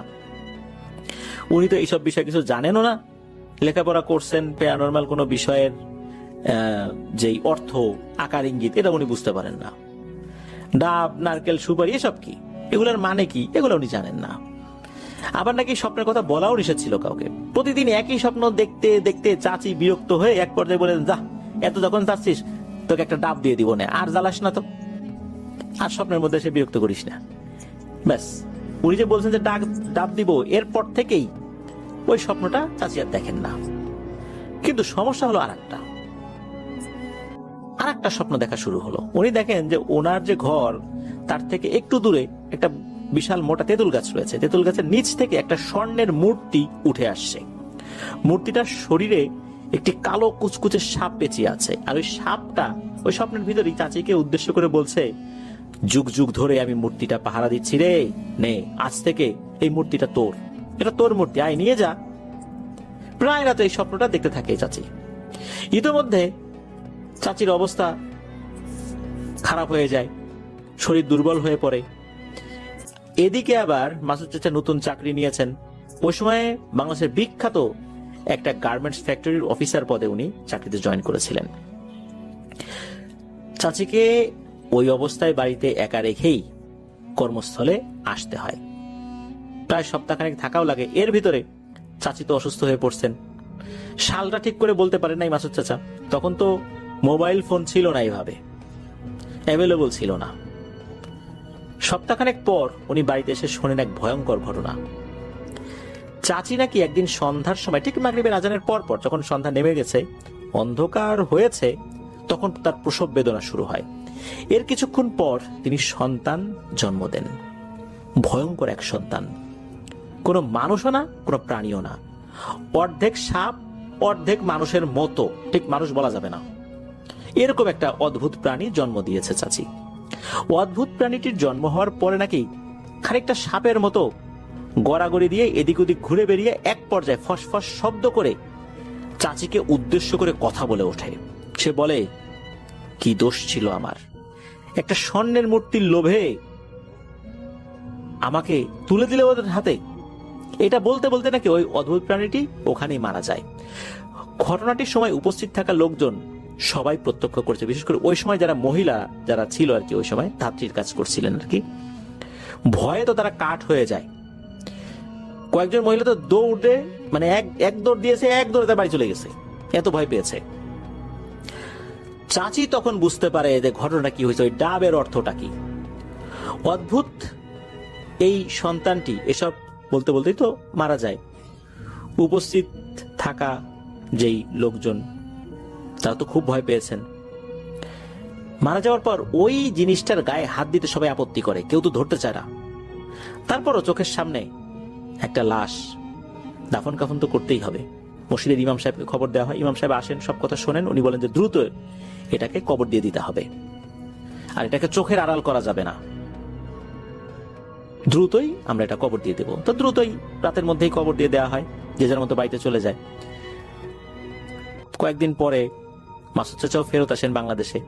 উনি মালয়েশিয়াতে গিয়েছিলেন মাঝে সপ্তাহখানেকের জন্য, অফিস থেকে তাকে পাঠানো হয়েছিল। তো উনি যখন আসেন, পুরো ঘটনাটা শোনেন, তখন চাচিকে নিয়ে এলাকার এক নাম করা মহিলা কবিরাজের কাছে যাওয়া হয়। কবিরাজের নাম ছিল শিরিনা বেগম। মহিলা কবিরাজকে স্বপ্ন থেকে শুরু করে পুরো ঘটনা খুলে বলতেই কবিরাজ বুঝতে পারে ঘটনাটা কি। কবিরাজ তার অনুগত জিন দ্বারা খবর নিয়ে অদ্ভুত কিছু তথ্য বলে। কবিরাজ বলে, প্রথম যে সাদা সিঁদুর দেওয়া সাপটি স্বপ্ন দেখাতো, সেটা কোনো সাধারণ সাপ নয়, এটা ভয়ঙ্কর এক জাদুকর জিন সাপ। বহু বছর আগে থেকেই ওখানে কিছু ভয়ঙ্কর জিন সাপ বসবাস করে, কারণ ওই জমিতে যুগ যুগ ধরে গুপ্তধন রয়েছে। সেই গুপ্তধন ওরা পাহারা দেয়। বিশেষ করে এই জিন সাপগুলোর গুপ্তধন পাহারা দেওয়ার বিষয়ে বিশেষ এক ধরনের বৈশিষ্ট্য রয়েছে। ওরা এগুলোতে সিদ্ধহস্ত, যেটা অন্য জিনেরা খুব একটা পারে না। পারে, তবে ওদের মতো এতটা ক্ষমতাশালী না এই গুপ্তধন পাহারা দেয়া সংক্রান্ত বিষয়। আর ওই যে ডাবটা হলো মাসুদ চাচার স্ত্রীর গর্ভে থাকা সেই সন্তান, যেটা পেটে থাকতেই অর্ধেক সাপ আর অর্ধেক মানুষের আকৃতি বানিয়ে দিয়েছে জাদু প্রয়োগের মাধ্যমে। প্রত্যেক জিনেদের একটা নিয়ম রয়েছে, ওরা সরাসরি কিছু চায় না মানুষের কাছে, ওরা মানুষের কাছ থেকে এভাবে কিছু দাবি করে থাকে। ডাব মানে কন্যা সন্তান, নারকেল মানে পুত্র সন্তান, আর দুটো সুপারি মানে পরিবারের কোন লোকের দুটো চোখ। মহিলা কবিরাজের এই কথাগুলো শুনে এই মাসুদ চাচা আর চাচির তো চোখ কপালে উঠে যায়। হাই হাই, বিপদ তো নিজেরাই ডেকে আনছি আমরা। ওনারাই চিন্তা করতে থাকেন। চাচি তো চাচাকে জড়িয়ে ধরে হাউমাউ করে ফুপিয়ে ফুপিয়ে কাঁদতে শুরু করেন। প্রথম সন্তান হারানোর শোক কতটা কষ্টদায়ক এটা যারা হারায় তারাই বুঝতে পারে। এরপর ওই মহিলা কবিরাজ শিরিনা বেগম এই মাসুদ চাচা এবং চাচিকে পানি পড়া দেন আর কিছু আমল শিখিয়ে দেন, যেটা ওনাদেরকে রোজ করতে হবে। কবিরাজের কথা মতো ওনারা ঠিকঠাক মতো আমল করা শুরু করেছেন। তো এরপর থেকে স্বপ্ন দেখাটা বন্ধ হয়ে যায়। একটা পর্যায়ে ঘটনাটি প্রায় ভুলেই গিয়েছিলেন ওনারা। বছরখানেক পর চাচি আবার গর্ভধারণ করেন। দেখতে দেখতে ওনাদের ঘর আলো করে আরেকটা কন্যা সন্তান জন্মগ্রহণ করে। মেয়েটার নাম রাখা হয় মোহনা। ঘটনা কিন্তু শেষ না, এখানে কেবল শুরু হচ্ছে প্রিয় লিসেনার্স। মোহনা বড় হচ্ছে। মোহনা যখন ক্লাস 5-এ পড়ে তখন চাচির সাথে আরেকটা সমস্যা শুরু হয়ে যায়। চাচি পুনরায় প্রতিনিয়ত চোখের সামনেই সাপ দেখা শুরু করে। উঠতে গেলে সাপ, বসতে গেলে সাপ, সাপ সাপ বলে সারাক্ষণ চিল্লাতে শুরু করে। এটা কিন্তু স্বপ্নের মধ্যে না, বাস্তবে। একদিন চাচি এবং মাসুদ চাচা আর এই মোহনা ঘুমিয়ে আছেন। হঠাৎ করে খাটের নিচ থেকে ফস ফস ফস ফস করে শব্দ আসছে ওনাদের কানে। মাসুদ চাচা এবং চাচি দুজনে শুনেছেন, তখনও মোহনা ঘুমিয়েছিল। এই ফসফস শব্দটা তো ওনারা দুজন শুনলেন। তখন কি করেছেন, এই মাসুদ চাচা খাটের নিচে উকি দিচ্ছেন, বিষয়টা কি, সাপ আসলো কোত্থেকে। খাটের নিচে লাইট ধরেছেন, দেখেন যে কিছুই নেই। তাহলে একটু আগে ফসফস কিসে করছিল? ওনারা দুজন ভাবলেন হয়তো মনের ভুল। এখন মেয়েটা যদি ওনাদের এই নড়াচড়ায় জেগে যায়, সেও যদি শোনে এরকম ফসফস কিছু শব্দে ওনারা খোঁজাখুঁজির চেষ্টা করছে, তাহলে মেয়েটা ভয় পেতে পারে। এই জন্য ওনারা এই বিষয়টা এড়িয়ে যান। এরপর ওনাদের দুজনেরই কিছুটা তন্দ্রার মতো ভাব আসছে। হঠাৎ করে বিকট এক চিৎকারের শব্দে এই মাসুদ চাচার তন্দ্রাচ্ছন্ন ভাবটা চলে যায়। উনি শুনছেন ওনার স্ত্রী অর্থাৎ চাচির চিৎকার। দৌড়ে ঘর থেকে বেরিয়ে ঘটনাস্থলে উনি যান। অর্থাৎ চাচি কিন্তু উনি ঘরের বাইরে চলে গিয়েছিলেন। যখন চাচা ঘুমানোর চেষ্টা করছিলেন, তন্দ্রাচ্ছন্ন ভাব আসে, তখন হয়তো চাচি ওয়াশরুমে যাওয়ার জন্য বাইরে বের হয়েছিলেন। মূলত ওই সময় একটা ঘটনা ঘটেছে। চাচি তো মাটিতে লুটিয়ে ছটফট করছে, আর মাসুদ চাচা যখন দৌড়ে ওদিকটাতে গিয়েছেন, মাসুদ চাচা দেখেন বেশ বড় আকৃতির একটা সাদা সাপ খুব দ্রুততার সাথে দৌড়ে ওই তেঁতুল গাছটার দিকে পালিয়ে যাচ্ছে। মাসুদ চাচা সাপটার পিছু নিলেন না, কারণ চাচি তখন ছটফট করছে। রাত তখন প্রায় 2টোর মতো বাজে, 1:30টার বেশি, 2টোর কাছাকাছি। তো তখন বুঝে যাই তোমার কি হয়েছে। এটা বলতে বলতেই লাইট পায়ের কাছে ধরতেই দেখা গেল যে চাচির পায়ে সাপের কামড়ের দাগ, ফোটা ফোটা রক্ত ওখানে বসে আছে। তখন তার বুঝতে বাকি রইল না সাপটা কামড় দিয়েছে। সাথে সাথে পায়ে একটা শক্ত গামছা বেঁধে চাচিকে উনি নিয়ে যান এক কবিরাজের কাছে, এক সাপুরের কাছে আর কি। সে সাপুরে কবিরাজ চিকিৎসা করে। মূলত ডাক্তারের কাছে না নিয়ে কবিরাজের কাছে বা সাপুরের কাছে নিয়ে যাওয়ার পিছনে একটা কারণ ছিল। কারণ মাসুদ চাচা বুঝতে পেরেছিলেন যে এটা স্বাভাবিক কোনো সাপ না, এটা স্বাভাবিক সাপের কামড় না, এটা ডাক্তারের কাছে নিয়ে গেলে ভালো হবে না। এই জন্যই মূলত উনি সাপুরের কাছে নিয়ে গিয়েছিলেন। সাপুরের কাছে নিয়ে যাওয়ার পর সাপুরে পরীক্ষা নিরীক্ষা করে বলেন যে বিষ তো মাথায় উঠে গেছে, এইটা আমার পক্ষে কতটুকু করা সম্ভব হবে জানি না, তবে আমি চেষ্টা করছি। উনি ওনার মতো করে রিচুয়াল করতে থাকেন। ওই রাতের মতো চাচিকে আল্লাহর রহমতে সুস্থ করা হয়। বিষ নামে, কিন্তু সমস্যা যেটা হয় প্রতিনিয়ত চাচির শরীরে জ্বালা যন্ত্রণা করতে থাকে। মাঝে মাঝেই চাচি চিৎকার দিয়ে বলতে থাকে, জ্বলে গেল রে, পুড়ে গেল রে, শরীরে আগুন ধরে গেছে রে, এইভাবে চিৎকার করতে থাকে। এরপর আবার সেই সাপুরের কাছে নিয়ে যাওয়া হয়।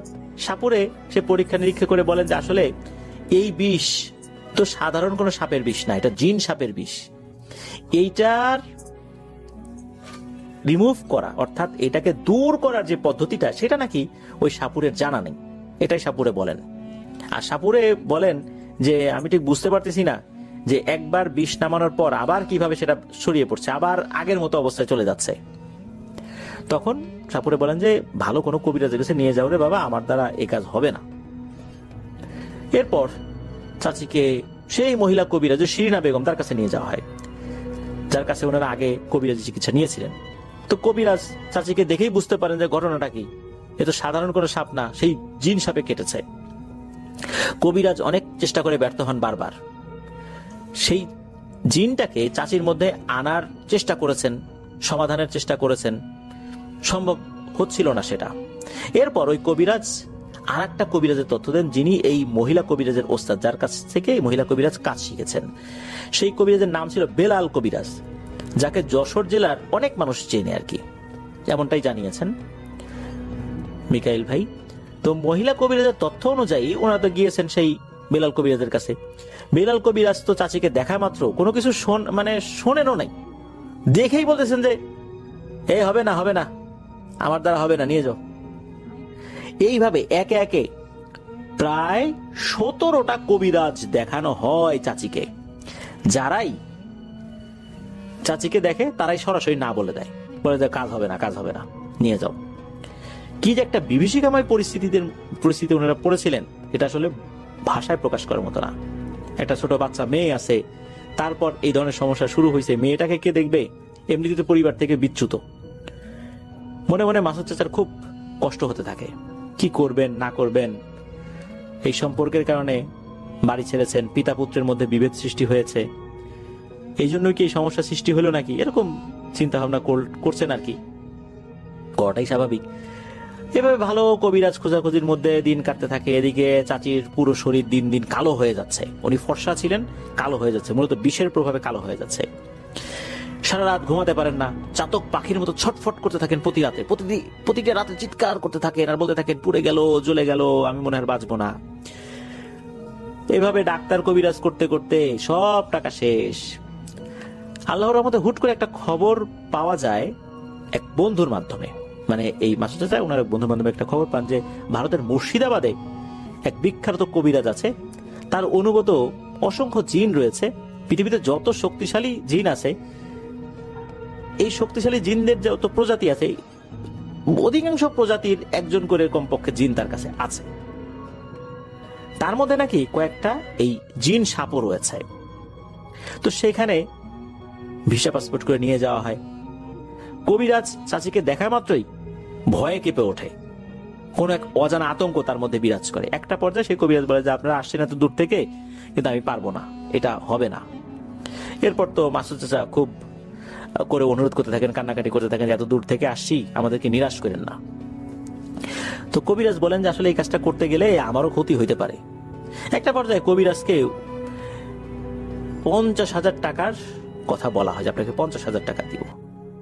তো এই 90 দশকের শেষ দিকে 50,000 টাকা, আজ থেকে প্রায় 26-27 বছর আগের কথা, বা আরো আগে হবে, তখন কিন্তু 50,000 টাকা কিন্তু অনেক টাকা, এই টাকায় অনেক কিছু পাওয়া যেত। কবিরাজ কিছুটা চিন্তা ভাবনা করেন, বলেন যে আসলে টাকার তো বিষয় না, বিষয়টা তো ভিন্ন। আচ্ছা ঠিক আছে, দেখি, আমি চেষ্টা করে দেখি। এরপর কবিরাজ রিচুয়াল শুরু করেন।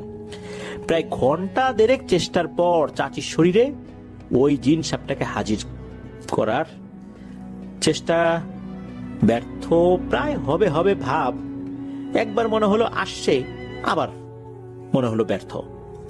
এরপর কবিরাজ বলেন যে ওই জিনিসটা আসছে আবার চলে যাচ্ছে, আমি ওকে টেনে নিয়ে আসছি আবার চলে যাচ্ছে, এভাবে হবে না, আপনাদেরকে আর একটা কাজ করতে হবে, আপনারা 21 দিন পরে আসবেন। আর 21 দিনে প্রতিদিন একটা করে ভিন্ন ভিন্ন ফুল, ভিন্ন ভিন্ন গাছের পাতা, ভিন্ন ভিন্ন পুকুরের পানি, 21 দিন 21টা ভিন্ন ভিন্ন ফুল, ভিন্ন ভিন্ন গাছের পাতা, ভিন্ন ভিন্ন পুকুরের পানি একসঙ্গে মিলিয়ে গোসল করাতে হবে। মানে প্রতিদিন একটা করে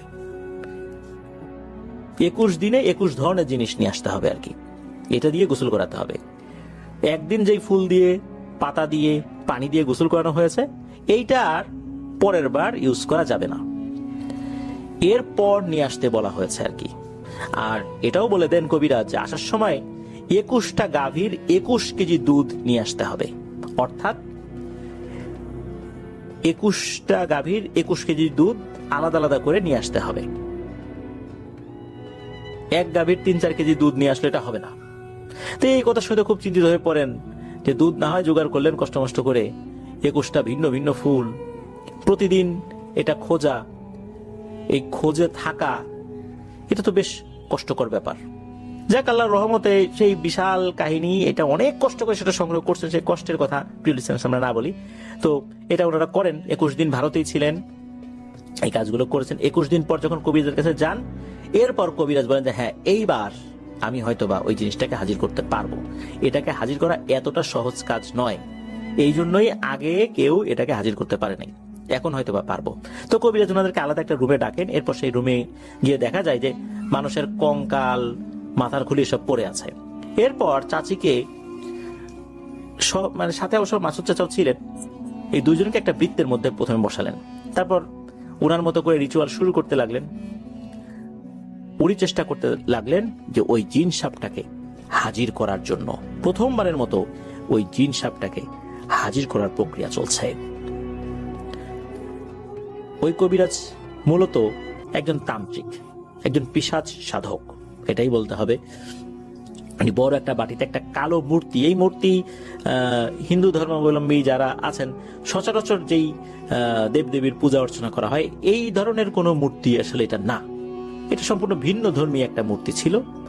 তো এই মোমবাতিটা একটা জায়গায় রাখেন, একটা বড় বাটির মধ্যে একটা কালো মূর্তি রাখা হয় আর চতুর্দিকে কিছু মোমবাতি রাখা হয়।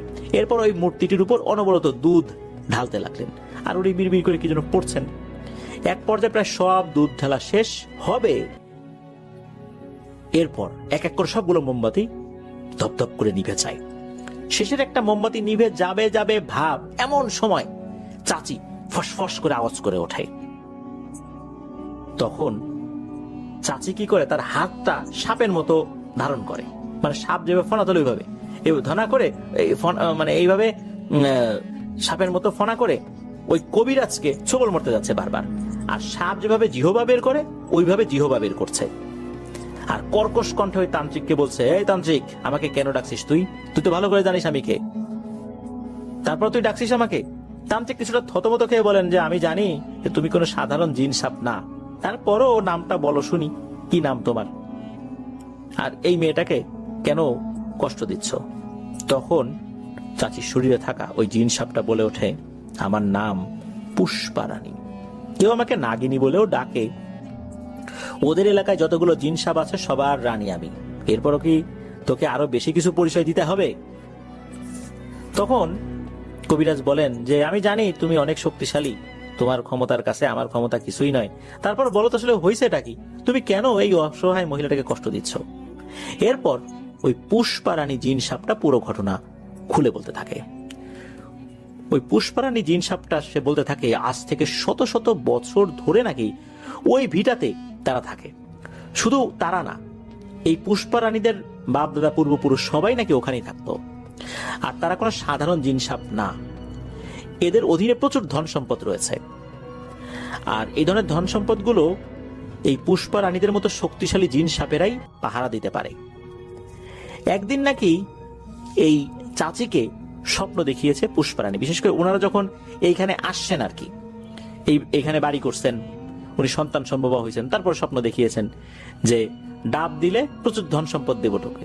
তো এইভাবে দেখতে দেখতে একটা পর্যায়ে সে রাজি হয়, ডাব, নারকেল, সুপারি চেয়েছে, উনি একটা পর্যায়ে ডাব দিতে রাজি হয়েছে। তো ওই পুষ্পারানী বলছে যে ও ওর কথা রাখছে, আমিও আমার কথা রাখবো।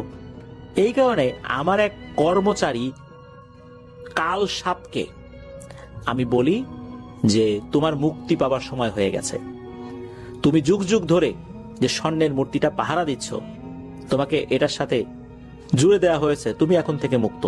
এটা কোনো একটা মানুষ ধরবে, আর এই মানুষ সাধারণ কোনো মানুষ না, যে আমাদেরকে তার সবচেয়ে কাছের জিনিসটা দিয়ে দিয়েছে, উৎসর্গ করেছে, সেই মানুষটা ধরলেই তুমি মুক্তি পেয়ে যাবা। এখন তুমি ওকে স্বপ্ন দেখাতে থাকো, সে এসে এই জিনিসটা ধরলেই তোমার মুক্তি মিলবে। তো সে কাল সাপটা তো খুব খুশি যে তাকে একটা পাহারার কাছ থেকে মুক্তি দেয়া হবে। বহু বছর ধরে সে এইটা পাহারা দিয়ে আসছে। মানুষের সাহায্য ছাড়া নাকি ওরা মুক্তি পেতে পারে না। এই বিষয়টা যখন বলা হয়েছে, ওইটা তো আসলে ওনারা বুঝতে পারেন নাই, এই চাচিরা তো বুঝতে পারেন নাই। কালসা ওই পুষ্পারানী এরকমই বলছে যে ওরা কি করছে, কবিরাজের বাড়ি গেছে। কালসাপটা তো মুক্ত হতে পারলই না, উল্টো ওই কবিরাজের কারণে ওই কালসাপটা আগে মূর্তির বাইরে ছিল, এখন ওই মূর্তির ভেতরে বন্দী হয়ে গেছে। এটা কি ভালো কিছু হইল? যাক, তারপরে ভুল করে ফেলছে, কবিরাজ বাড়ি গেছে, সেটাও আমি কিছু মনে করি নাই। কিন্তু ওর স্বামী আমাদের থাকার জায়গাটা অপবিত্র করে দিল, এটা কি কোনো একটা কাজ হলো? তখন তান্ত্রিক কবিরাজ জিজ্ঞেস করেন যে কিভাবে অপবিত্র করলো? তান্ত্রিক ধারণা করছেন যে মাসুদ চাচা হয়তো বা জল বিয়োগ করেছেন বা অন্য কিছু করেছেন, নোংরা আবর্জনা ফেলেছেন, কিন্তু না, চাচির ভেতরে থাকা ওই জিন সাপটা বলতে থাকে যে ওর মেয়ে মোহনার আকিকা দেবে, তাতে গরু জবাই করতে হবে, খাসিও তো জবাই করা যায়। আচ্ছা, গরু জবাই করছে, গরু জবাই করে সেই জবাইয়ের রক্তটা, অর্থাৎ জবাইয়ের যে স্থানটা, এই স্থানটা বানাইছে আমাদের এই তেঁতুল গাছটার নিচে। আচ্ছা, এখানেই করতে হবে, আর কোনো জায়গা ছিল না? এইখানে কেন করলো? ও তো কিছুটা হলেও বুঝতে পেরেছিল ওর প্রথম সন্তান চলে গেল, ওর কি বোঝা উচিত ছিল না? ও কেন বুঝলো না? ও গরু জবাই করলো, তাও এইখানে। এতে করে আমাদের অনেক ক্ষতি হয়েছে, আমরা তো এটা মেনে নেব না। আমি মেনে নিলেও আমার অনুগত জিনেরা কি মেনে নেবে? এটা তো হতে পারে না। আমরা সারাক্ষণ গুপ্তধন পাহারা দিই যাতে করে অন্য জিনের দখলে না যেতে পারে। জিনেদের মধ্যে এই গুপ্তধন দখলের প্রতিযোগিতা হয়, কে কার গুপ্তধন দখল করতে পারে। যে অন্যের গুপ্তধন দখল করতে পারে তার ক্ষমতা বেড়ে যায়, তার গোত্রে তার প্রভাব বাড়ে। জিনেদের গুপ্তধন দখল করা এত সহজ না।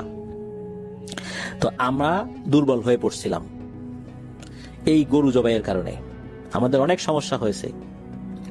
তো যাই হোক, পুষ্পারানী তো এগুলো বলেন, তান্ত্রিক তো অনুরোধ করতে থাকেন যে আসলে তো বুঝতে পারে নাই, ভুল হয়েছে, মাফ করে দেন। পুষ্পারানী সাপটা তো কিছুতেই রাজি হয় না।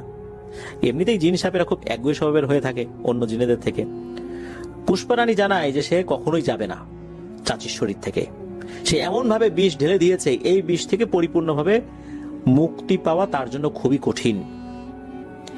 আমি যদি নিজের ইচ্ছায় চলে যাই তাহলে ও বেঁচে যাবে, নাহলে ওই বিষ কাটবে না, এটাই পুষ্পারানী বলে দেয়। এরপরই পুষ্পারানী সাপটা তার শরীর থেকে চলে যায়। আর তার ঠিক পরপরই সবগুলো মোমবাতি যেগুলো নিভে গিয়েছিল এগুলো এক এক করে আবার নিচে থেকে জ্বলে ওঠে। ওই জিনটা চাচির শরীর থেকে যাওয়ার আগে একটা কথা বলে যায়, সেটা হচ্ছে ওই তেঁতুল গাছের নিচে রোজ নাকি 1 কেজি করে দুধ রেখে আসতে হবে চাচিকে। কারণ ওই যে গরু জবাই করেছিল, ওখানে গরু রক্ত পড়েছে, এতে করে যে এই ক্ষতিটা হয়েছে এটা আস্তে আস্তে নাকি কেটে যাবে, ওদের ক্ষমতাটা ফেরত আসবে আস্তে আস্তে। আর চাচিকে আজীবনের জন্য গরুর মাংস খাওয়া নিষেধ করে গেছে। এরপর তান্ত্রিক 50,000 টাকা দাবি করে। কাজ তো আসলে পরিপূর্ণভাবে হলো না, তারপরও টাকা বুঝিয়ে দিয়ে আসছিলেন, বুঝিয়ে দিয়ে বাংলাদেশে চলে আসেন। এরপরেও কিন্তু ওই সাপটা প্রতিনিয়ত থাকতো চাচির শরীরে। বাড়িতে গরুর গোশত আনলেই ওই জিন সাপটি উৎপাত শুরু করত, চাচিকে কষ্ট দিত, তার শরীর কালো হয়ে যেত, মাঝে মাঝে নীল বর্ণ ধারণ করতো, বিষক্রিয়া শুরু হয়ে যেত। একদিন যদি গরুর দুধ ওখানে না দেয়া হতো তাহলে এই সমস্যা শুরু হতো, গরুর মাংস আনলে সমস্যা হতো, সারা রাত ঘুমাতে পারতো না, বিষ ছড়িয়ে দিত সারা শরীরে। ডাক্তারি চিকিৎসায় তার শরীরে কোনো বিষ ধরা পড়তো না, ব্লাডে কোনো ইনফেকশন ধরা পড়তো না, বিষক্রিয়ার ফলে যে ইনফেকশন হয়েছে বা কোনো বিষ ধরা পড়েছে, কোনো ভেনমের উপস্থিতি আছে, এরকম কিছু ধরা পড়তো না। তো এইভাবেই চলছে। মাঝে মাঝে নাকি খুব বেশি ডিস্টার্ব করে থাকে। যখন কোনো কবিরাজের কাছে নিয়ে যাওয়া হয় তখন জ্বালা যন্ত্রণা আরো বেড়ে যায়। ওই সাপটা নাকি বলছে যে তার যেই ক্ষমতা, এই ক্ষমতাকে কাটিয়ে বাংলাদেশের এমন কোন তান্ত্রিক কবিরাজ নাই যে এই পুষ্পারানীর কাছ থেকে চাচিকে আলাদা করবে। অনেককে দেখানো হয়েছে, কেউ তো চিকিৎসা করতেই রাজি হয় নাই। কেউ কেউ নাকি পুষ্পারানীকে বোতলে বন্দি করেছিল, বন্দি করার পরে নাকি ওই কাচের বোতলটা টাস টাস করে ফেটে যেত, এমন একটা অবস্থা। কোন জিনকে বোতল বন্দি করার পর ওই বোতল ফেটে যায়। চিন্তা করা হয়েছে কাচের বোতলে বন্দি করা হয়েছে, তাহলে প্লাস্টিকের বোতলে বন্দি করি। সেই প্লাস্টিকের বোতলটাও জোরে শব্দ করে ব্লাস্ট হয়ে যেত। তার মানে তাকে কাচের বোতল বা প্লাস্টিকের বোতলেও বন্দি করা যাচ্ছে না। তাহলে কতটা শক্তিশালী সে! কোনো হুজুরের কাছে গেলেই সমস্যা শুরু হয়। যাই হোক, অনেক ধরনের রুকিয়া করা হয়েছে, অনেকের কাছে নিয়ে যাওয়া হয়েছে, কোনো ধরনের কোনো উপকার তারা পান নাই।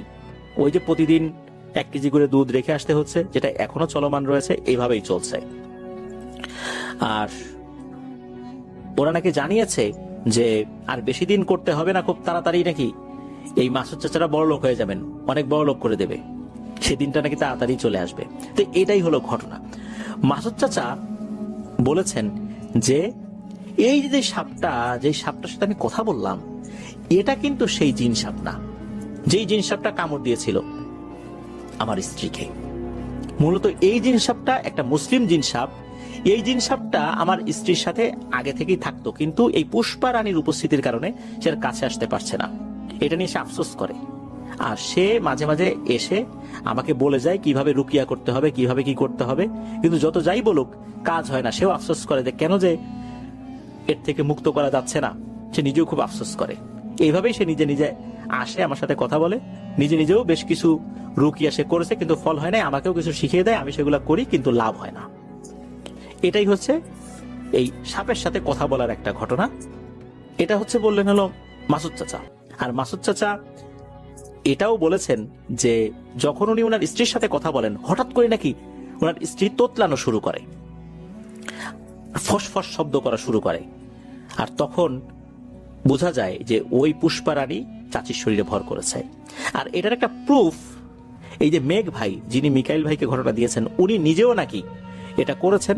সেটা হচ্ছে যে ওই মাসুদ চাচা যখন ওনার স্ত্রীর সাথে কথা বলছেন, হঠাৎ করে যখন ওই পুষ্পা রানী ভর করেছে, তখন এই মেঘ ভাইয়ের কানের কাছে ফোন ধরিয়ে দিয়েছে। তখন দেখা গেল যে চাচি কথা বলছেন তোতলানো ভাষায়, সাপের মতো ফস ফস ফস ফস করছে। এটা মেঘ ভাইও এটার প্রুফ পেয়েছেন। এটা এখনো চলমান রয়েছে।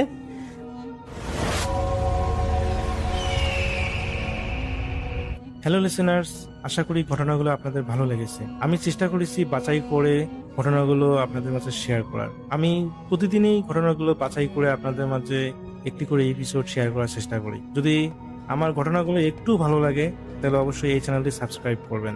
আর আপনারা কোথা থেকে এই ঘটনাগুলো শুনতেছেন, যদি আপনাদের ঠিকানাগুলো জানান তাহলে আমি অনেক কৃতজ্ঞ হব। তাহলে আমি বুঝতে পারবো যে আপনারা কোথা থেকে কে কোথা থেকে শুনতেছেন। এছাড়াও আপনাদের মাঝে যদি কোনো ঘটনা থেকে থাকে তাহলে অবশ্যই আমাদের ইমেলে দেওয়া ঠিকানায় ঘটনাটা পাঠাবেন। তাহলে নেক্সট এপিসোডে আপনার সেই ঘটনাটা আমরা